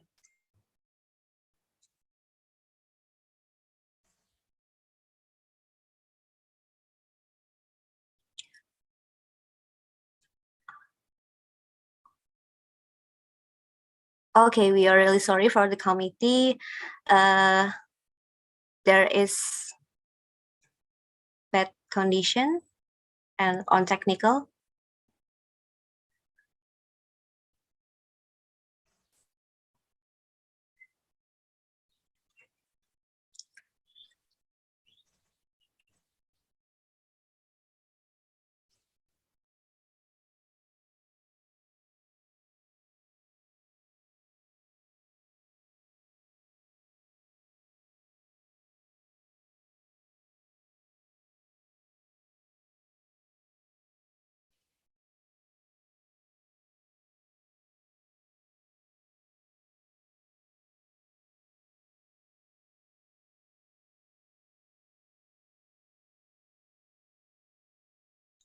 Sorry, we're having minor technical difficulties.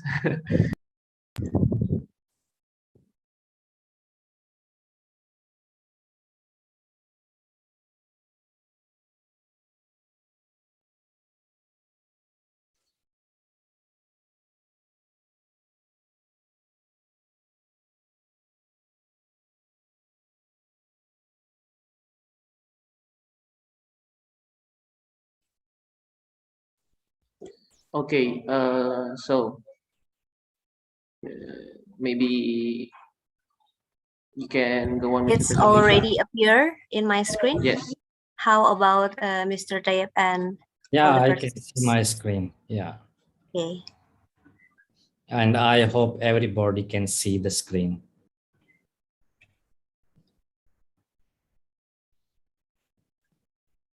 Is it already appear, guys? Oh, okay. Okay, Yeah. Mr. Tayyip.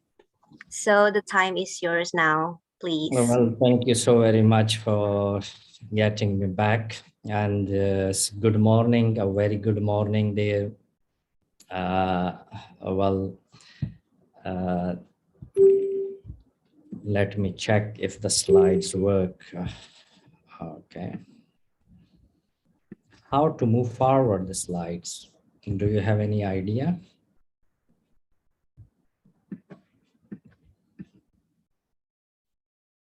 How to move forward the slide? Okay.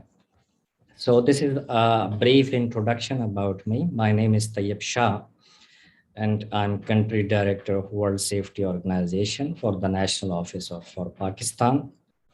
As you have seen my CV, I'm also the CEO and the founder of Greenwich Training and Consulting, one of the most popular and famous organization based in Pakistan.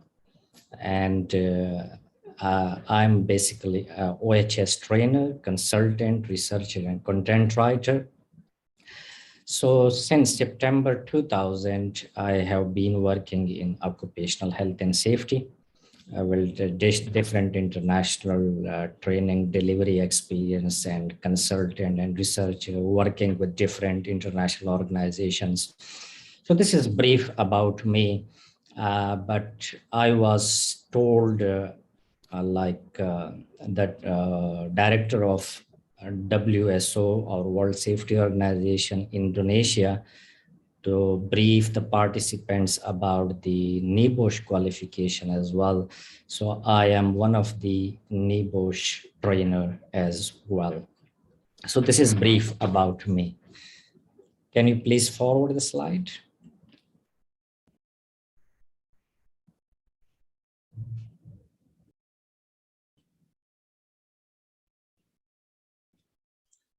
We've allowed you to forward your slide on your own. Maybe you can try it. Okay. There. Is it working? Oh, yeah, it does, I think. Okay. Okay, so the background, the topic I was given to speak on, the background information is globalization of the economy has intensified over the recent years, and together with the development of the new information and telecommunication technology, as you are aware about it, it is bringing about radical changes in society. It means if a change occurs in a society, comparable to those produced during the Industrial Revolution, occupational safety and health cannot ignore these changes. That is very acceptable.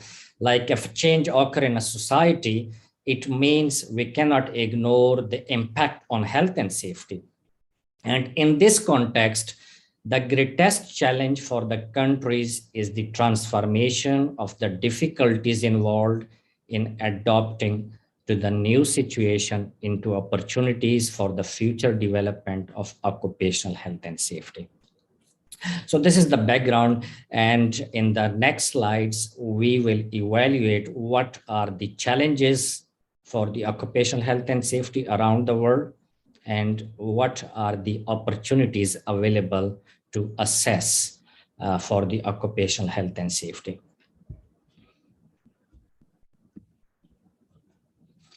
Importance of occupational health and safety to emerging economies. Today, emerging economies like China has caught the attention of the developed world, not only for the vast potential the markets here hold the investment, but also for the huge mass of low cost labor. And this is what, you know, the emerging economy is. The labor cost is very low and the production cost is also very low. So there is a huge flow of foreign direct investment in emerging economies, leading to the inception of huge infrastructure projects. Also, many multinationals are setting up a manufacturing or service base to cut down on manpower cost. The magnitude and complexity of the workforce required to drive the economic growth makes it imperative for emerging economies to focus on occupational health to sustain the economic growth.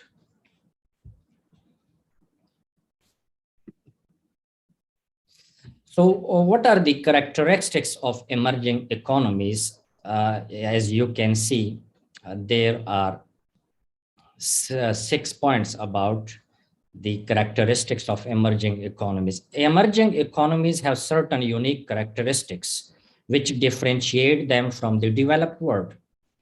This is basically the difference between the developed countries and emerging economies or the emerging countries. These unique characteristics are high growth rate, large population density, low cost, low knowledge workers, poor literacy rates. About 70% of economically active population works in agriculture sector. And employment in the unorganized sector may reach up to 70% with contribution to the GDP ranging between 10 to 60%. These economies bear more than 80% of the global burden of occupational diseases and injuries. Remember, this is very, very important point to remember, that these emerging economies basically bear more than 80%, which is very high statistics, of the global burden of occupational diseases and injuries. This is a very important point to note, especially those who are concerned with occupational health and safety. Characteristics of the emerging economies, according to the report by the International Labour Organization, ILO, in the year 2014, 47% of the total fatal occupational injuries are contributed by either China or India, or combinedly China and India alone, as compared to the 5% of developed market economies. As regard lost time injuries, 36% are contributed by China and India alone, as compared to the 4.5% by developed market economies. Historically, it has been seen that infrastructure spending determines the sustained economic growth of any nation. Many countries have found their growth rates stagnating for the want of good infrastructure. The emerging economy need to realize that occupational health and safety is a similar strategic enabler to their economic growth. Without sufficient focus and spending on occupational health and safety, emerging economies too would find their growth stagnating. So the key issues are, what are the key issues? The key issues are leadership, mindset, and corporate commitment.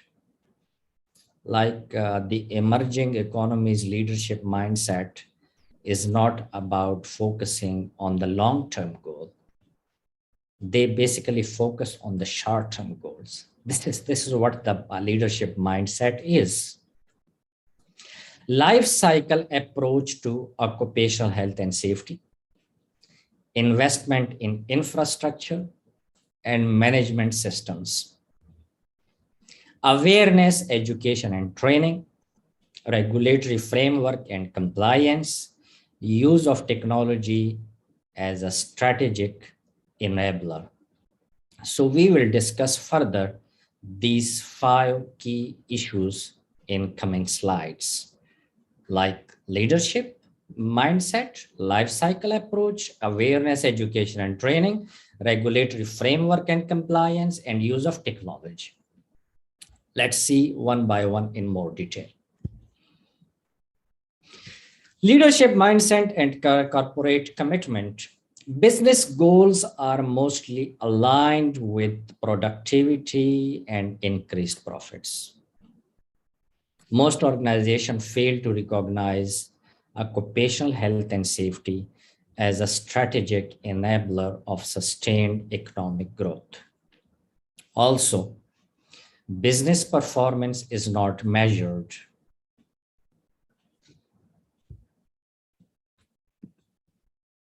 I'm sorry.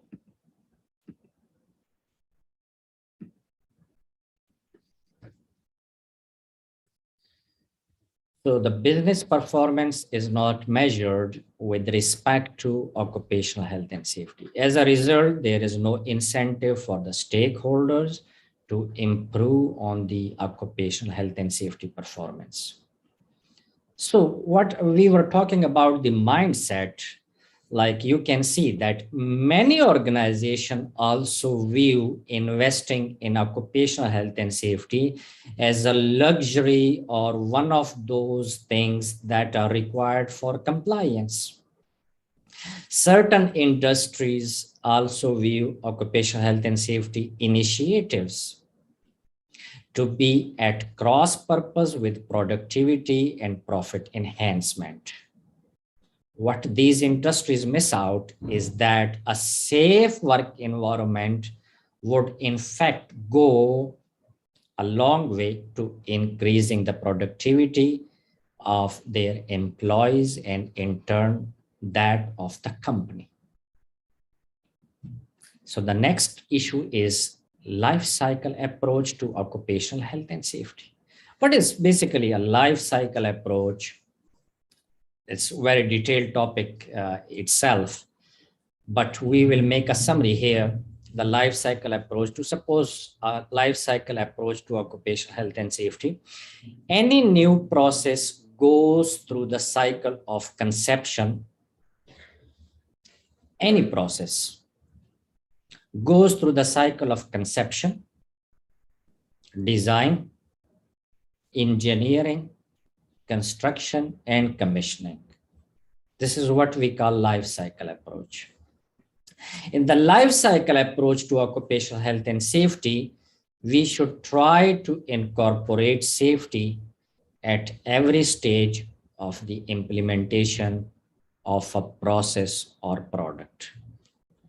For example, when evaluating technologies for the manufacture of a particular product, it should be ensured that inherent safe design is in place to address the use of hazardous chemicals in the process. The next issue is awareness, education, and training. Why normally, why we don't follow the occupational health and safety rules? It's a very simple question, like that is because of lack of awareness, or either lack of awareness or lack of education and training. Because most of the people do not know about the health and safety practices. That is why there is no compliance. Simple question, a simple answer to a simple question. So this is one of the most important issue. The biggest worry for emerging economies is a huge working population with low literacy rates and an awful awareness of occupational health hazards. To compound this problem is an attitude of acceptance of injuries and accident as a part of life. Like most of the people think like that. This can be even seen on everyday basis when people recklessly cross busy road, paying little respect to traffic rules. There is also a short-term focus on earning the daily bread, which takes precedence over a safe work environment. The need of the hour is to spread the awareness of occupational hazards to the large work population. This is not only the responsibility of a small company. This is basically the responsibility of the state as well to spread the message. They need to be briefed to the long-term negative effects of the environment that they work in and what precautions can be taken to mitigate these effects. So the next issue is regulatory framework and compliance. In many developing nations, there are multiple authorities looking after OHS. I'm not sure about the Indonesia, but I'm quite sure about Pakistan. There are multiple authorities looking after occupational health and safety. But if we see the European way of dealing with occupational health and safety and the American way of dealing with occupational health and safety, that is very different. Like they have one specific enforcement authority for the occupational health and safety. Like in USA, it is OSHA, Occupational Safety and Health Administration. And in UK, it is HSE, Health and Safety Executive. So this is basically a major issue, dealing with occupational health and safety by multiple authorities. Multiple authorities dealing mean there will be a lot of conflict. So there is no single authority to address the occupational health and safety requirements of the various industries. There is no mechanism for ensuring reporting of incidents, and as a result, official statistics compare favorably with the OHS performance of developed countries. There is no penalty for non-compliance, and often statutory procedures are such that there are more penalties for disclosure than for non-reporting. Also, regulation in many industries is not evolved, not detailed out, and not complied.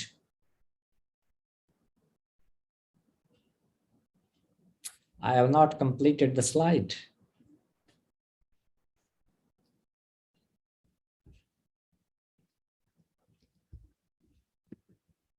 Moderator, please. Okay, thank you. So the next issue is technology as a strategic facilitator or enabler. There are applications available which enable virtual classroom. For example, a trainer at one corner of the globe can train a group located in another corner. So this is what technology means to us. Hypermedia offers new possibilities for visualizing work situation and workplaces, as well as evaluating, planning, and developing work. For example, the user can control a situation just as if actually working. Some examples are cockpit simulators. If you are if you have worked with a simulator, so you understand what does I mean? What do I mean? Training software for the catastrophes simulation of serious accidents, work tutorials and guides for industry and operation manuals or machines. The concept of occupational health and safety cockpit has now been introduced. It is akin to an ICU where all key emissions of hazardous substances are continuously monitored in a central location. So this is basically the advantage of a technology. Global coverage. Can you go back, please?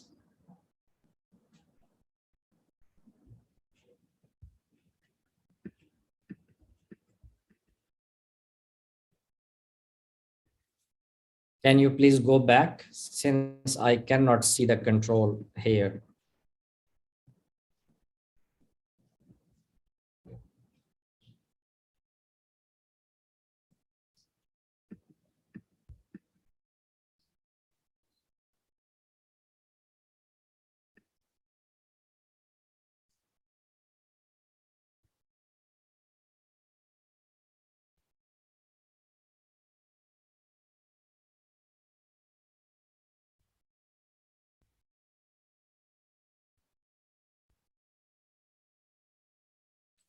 Okay, the global coverage.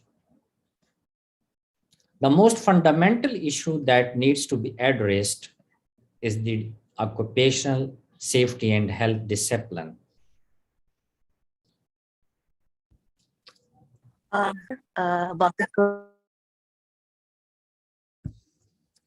Either please give me control to operate the slide or focus on my speaking, please.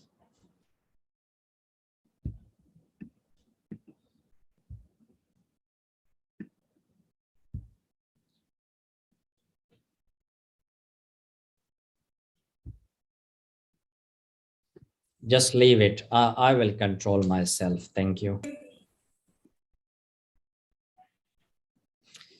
So we were talking about the global coverage. No, this is not a good idea.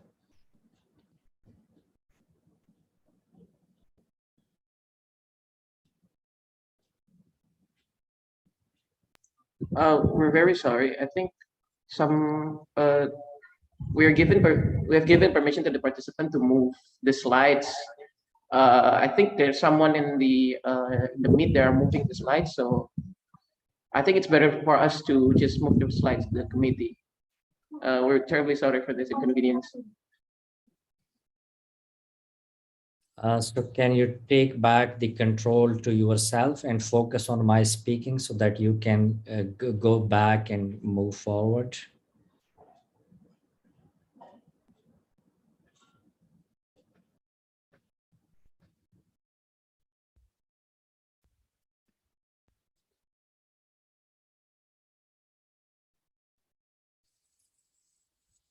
Okay, we were talking about the global coverage. As yes, technology is good, but sometimes technology is pathetic as well. So the most fundamental issue that needs to be addressed is that the occupational safety and health discipline does not even exist in many geographic areas, in spite of the generally accepted concept that the protection of the worker against sickness, disease, and injury arising out of employment is not only a labor right, but also a fundamental human right. According to the estimation made by the ILO in 2013, only 20 to 25% of the total global workforce has access to some kind of occupational health services, which is very, very low. So if we can see the global coverage about while the ILO has 195 member states currently, the International Commission on Occupational Health, ICOH, the world's leading international scientific society in the field of occupational health, has membership from 93 countries only.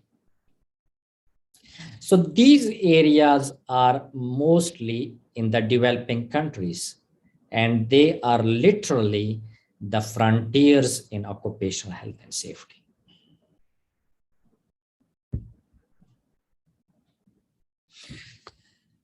Next challenge is nanomaterials and particulate matters. With advancement in industry, new chemicals are introduced in our work environment on a regular basis. In recent decades, however, size has become an important issue. While their chemical components are very widely engineered, nanoparticles have drawn a lot of attention as a single article.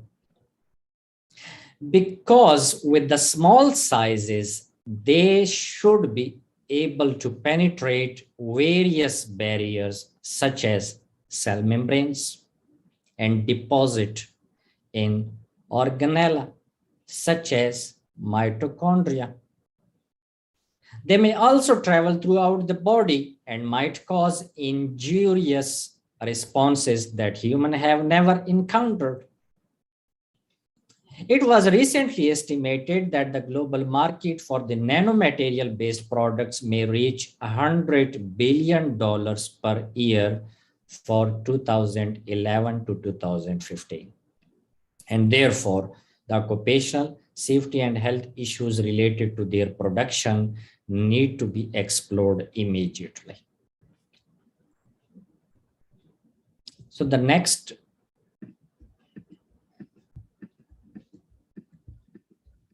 can you forward the slide, please?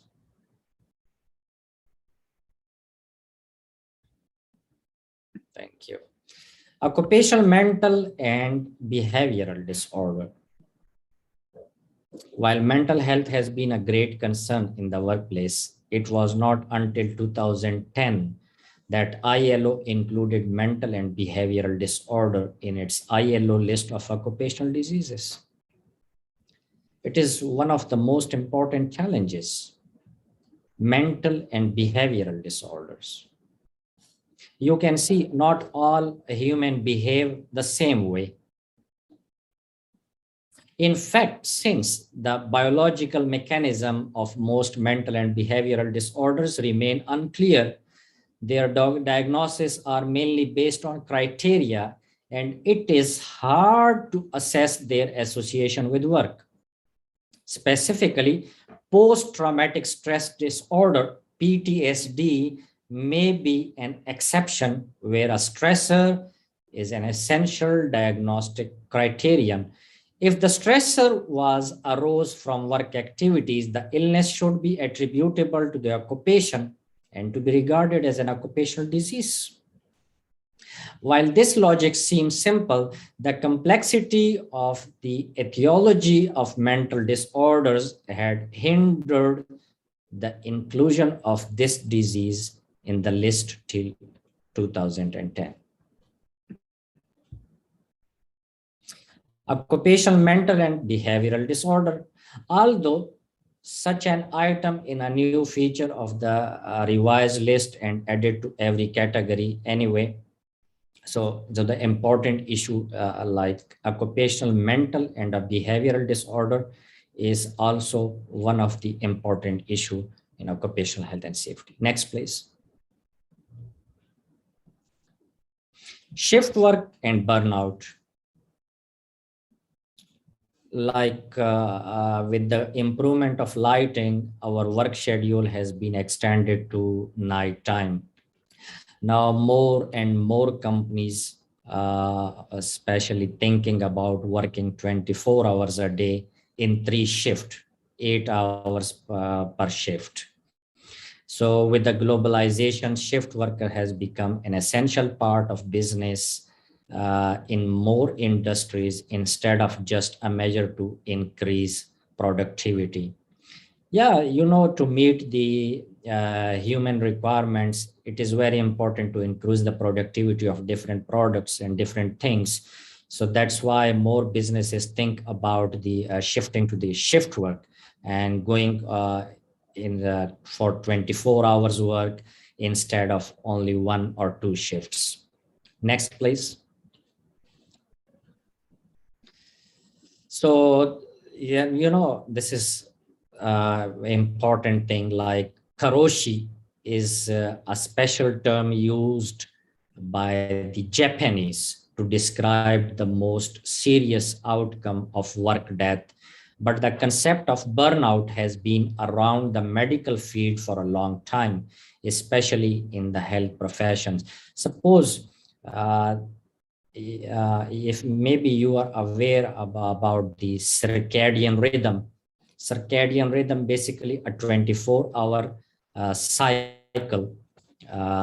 So it means that the daytime is for the work, while the night is for the rest. If we work at night as well, it means there will be a lot of disorder produced by our bodies. So this is what the summary is about the shift work. Can you please go forward? Next. Diagnostic criteria for ergonomic disorders. There are ergonomic disorders, like you can see other prevalent musculoskeletal disorder, trigger fingers, carpal tunnel syndrome, tennis elbow, and rotator cuff syndrome have the same problem. So the most of these problems are associated with the ergonomic. Ergonomic is a branch of science which deal with the study of man, machine, and their environment. Next, please. Health promotion in the workplace is also very important, especially for example, if you can see on the slide, for example, on the World Heart Day 2009, the World Heart Federation called on people to work with heart, take action in the workplace to improve health and productivity and reduce the risk of cardiovascular disease. This is because it recognized that the workplace allows access to an estimated 54% of the world's population, providing the ideal platform to inspire individuals and groups. So this is a very good initiative, basically. Next, please. Harmonizing standards. The most important issue in occupational health and safety is that there is no harmonized global standard for occupational health and safety. Every country has their own health and safety standards. There is no harmonized global standard. While the occupational health and safety standards must be harmonized. So suppose if a person can travel from Asia to the Europe and he wants to work there, it means first he needs to study the health and safety standards locally, and then he can work in occupational health and safety. Because there are no harmonized standards. Next, please. Occupational safety and health and competitiveness. With the elimination of tariff barriers, less state intervention in economic matters, and the globalization of the economy, markets are becoming more and more transparent, and enterprises that wants to stay in the market is focused to continuously improve its competitiveness, especially after the ISO, when ISO had introduced the quality management standards and the environmental management standards, and recently in 2018, occupational health and safety management standards. So it basically increased the competitiveness on occupational health and safety, which is very good. Can you please go next? New codes of conduct. A final issue to consider is the growth of consumer action against enterprises that do not have adequate environmental or social behavior.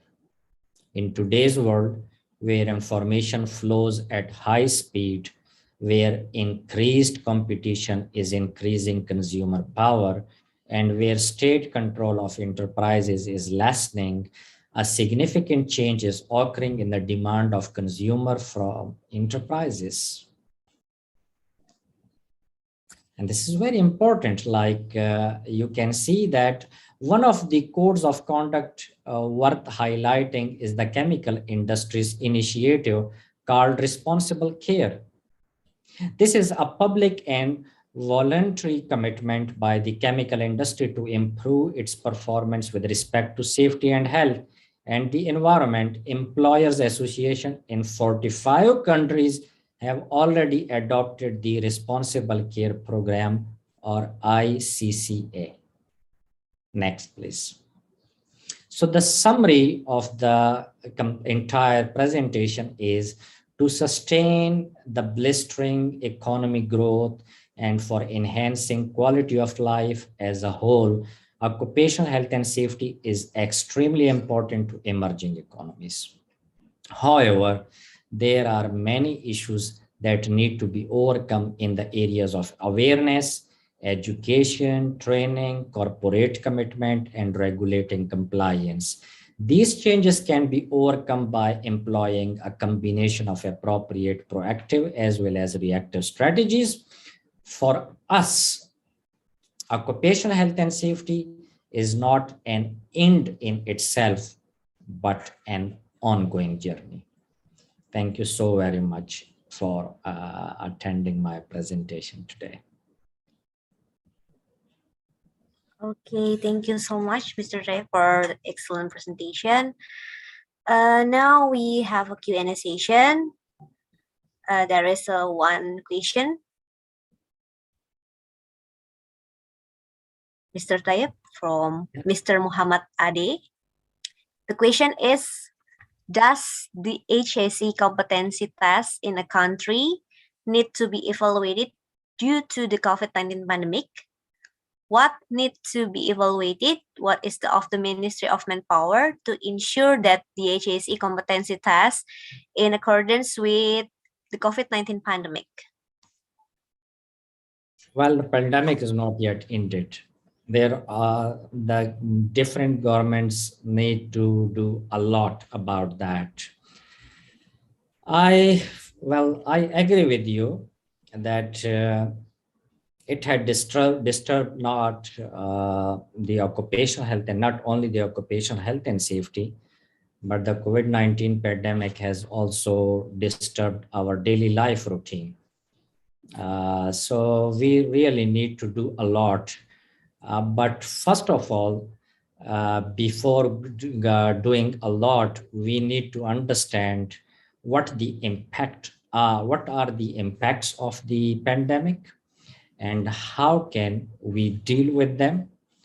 But since, as you can see, not on daily basis, but on a regular basis, there are different variant comes into view and come to discovery.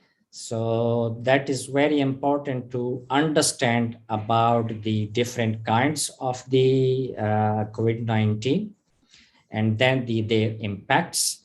Then we can evaluate what can we do to handle the situation.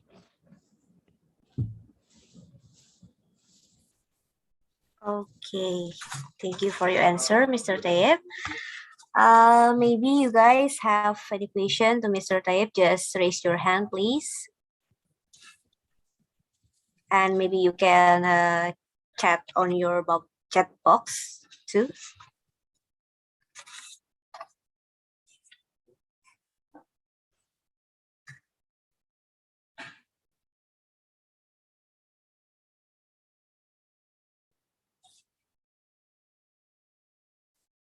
Okay, maybe while we waiting for the participants' question, may I ask you a question, Mr. Tayyip?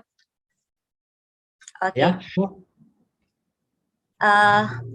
Maybe I want to talk about the personal competence in your opinion, what's the most competence you need to have to be in practitioners, especially for the digitalized era for now?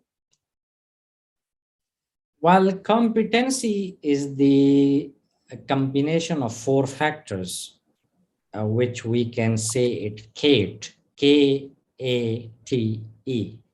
is a combination of knowledge, K for knowledge, A for ability, T for training, and E for experience. So 4 factors make a person competent in terms of occupational health and safety or in terms of other subject as well. Knowledge, ability, training, and experience.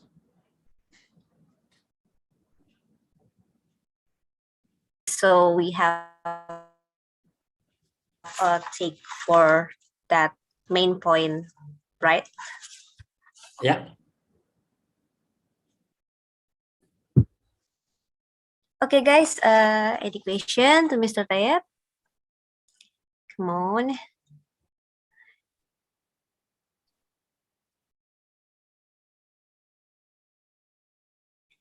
Don't be shy, guys. Actually, from the MC, I would like to ask a question to Mr. Tayeb. You care to answer? Okay. Besides the international standards on safety, such as in ISO, does Pakistan have their own regulation on safety and health? Can you please share it with us? Yeah, we have different regulations, like we have a standard body as well, like a BSI, British Standard Institution, same like this. We have Pakistan standard. If I cannot make a mistake, if I'm not going to make a mistake. So this is a water bottle, you can see, and Pakistan standard here. So we have a standard body in Pakistan. We have different regulation in occupational health and safety. The main regulation is the Factory Act and Mines Act. These are the 2 main regulations for occupational health and safety in Pakistan.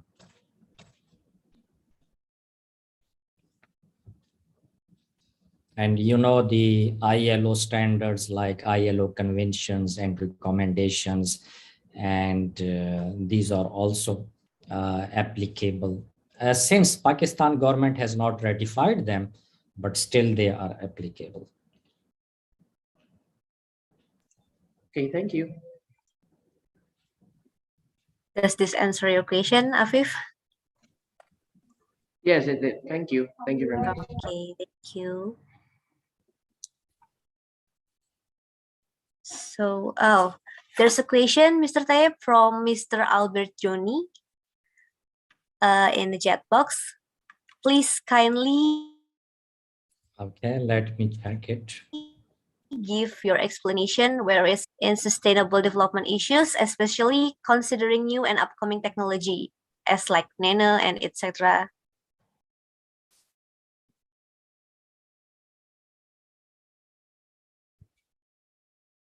Could you please to answer the question, Mr. Tayeb? Yeah, let me read the question. Okay. Well, the basic role we have in terms like the question you asked is to acquire the related education and training about these hazards or risks like they existed. Unless we know more about them, we cannot make an evaluation, and we cannot we cannot know that how hazardous they are and what are their health impacts and how to control them. So the basic thing, the basic role we have to learn more about them and to conduct more researches about them. So once we evaluate them, once we get to know them more closely, we shall be able to take different strategies to control these hazardous situations. and some plenty of roles as well. But as a health and safety practitioner, the one thing that, suppose if you want to control a hazard or a risk, the most important thing is to gather as many information as you can about the risk or a hazard.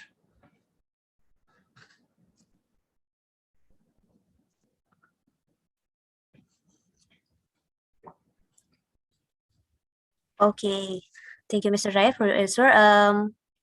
Does that answer your question, Mr. Albert Juni? Okay, for the next question, Mr. Taib. Yeah, I can read the Devi question. Yes, so Okay. if you want, like, not only you, anybody who is listening from all the participants here, I'm not sure how many participants, 172 participants, including me. So I'm not the participant. So this is very, very good question, like to spread the awareness about the education.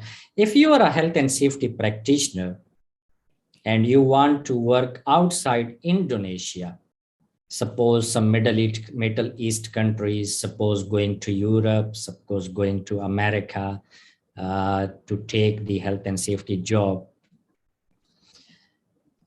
the most famous occupational health and safety qualification is NIBOSH International General Certificate. And I am the one who have conducted several batches in Indonesia for the NIBOSH International General Certificate.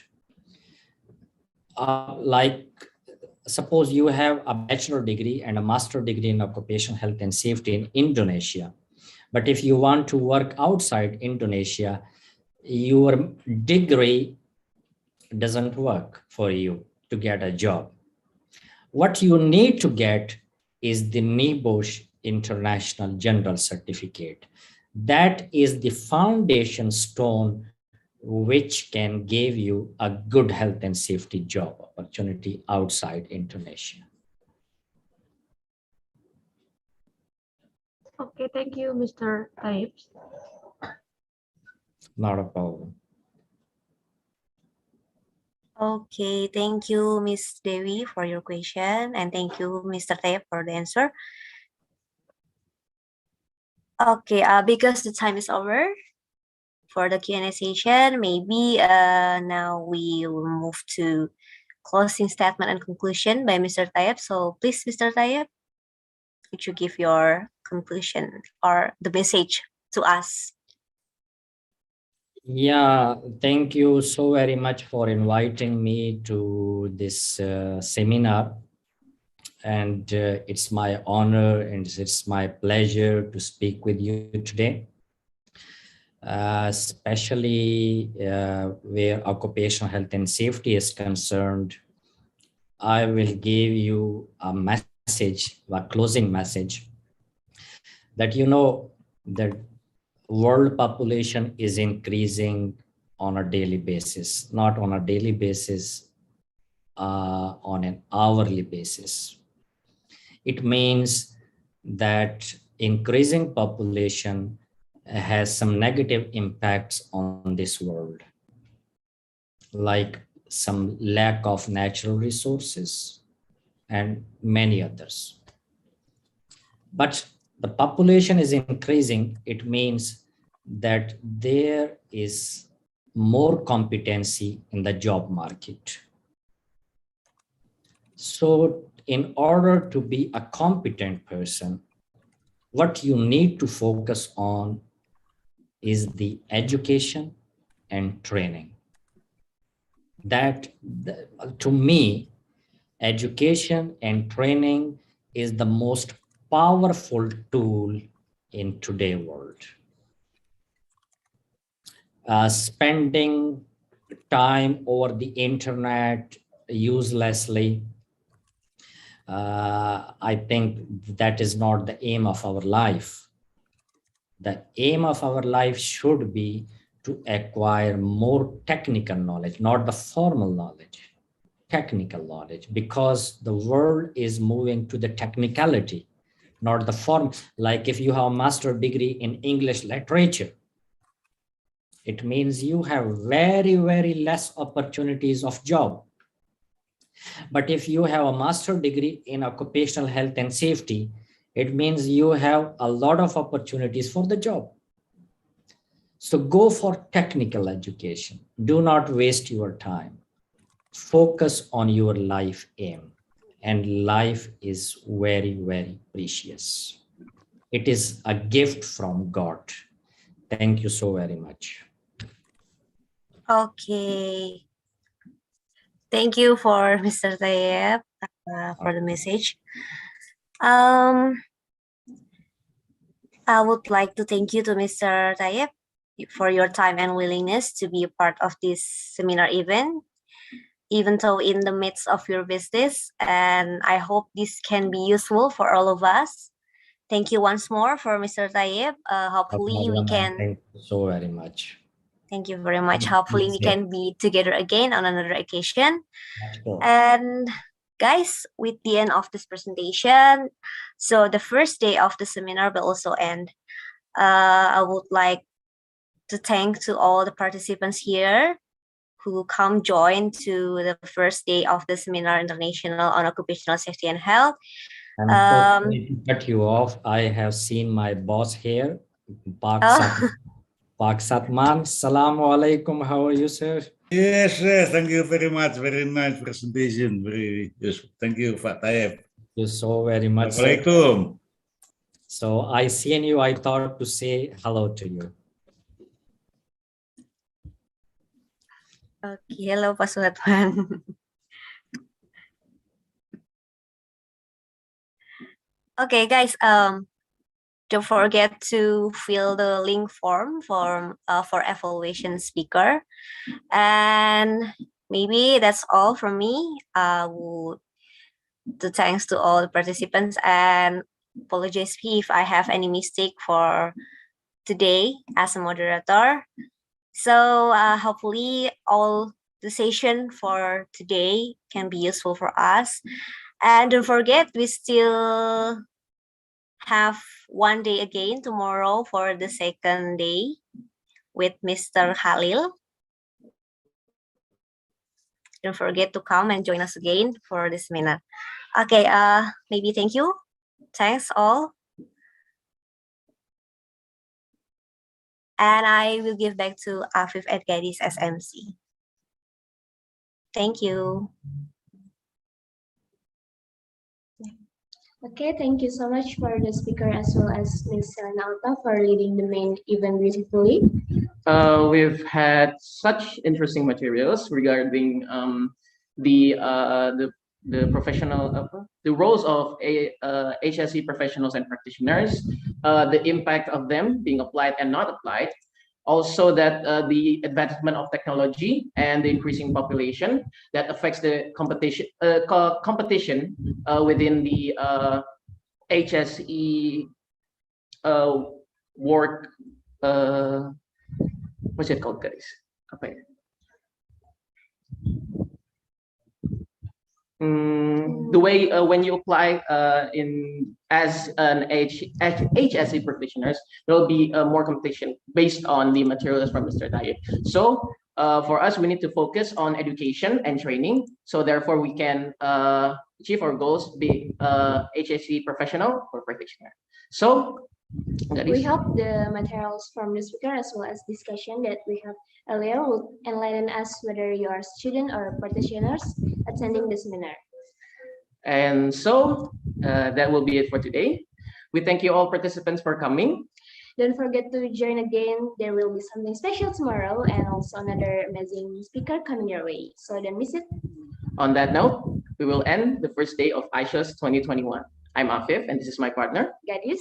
Thank you for today. Wassalamualaikum warahmatullahi wabarakatuh. See you tomorrow. Waalaikumsalam warahmatullahi wabarakatuh. See you tomorrow, everyone. Wabarakatuh. Thank you for all the committees. Thank you, Kak Selina. Thank you. Tomorrow, what time we will start? 8 o'clock, same time.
I used to rule the world, seas would rise when I gave the word. Now in the morning I sleep alone, sweep the streets I used to own.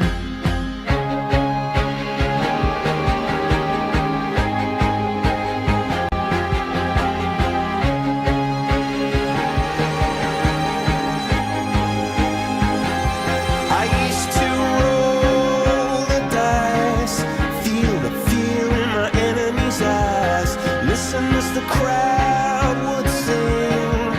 Now the old king is dead, long live the king. One minute I held the key, next the walls were closed on me, and I discovered that my castle stand upon pillars of salt and pillars of sand. I hear Jerusalem bells are ringing, Roman cavalry choirs are singing. Be my mirror, my sword and shield, my missionaries in a foreign field. For some reason I can't explain, once you've gone it was never, never an honest word. That was when I ruled the world.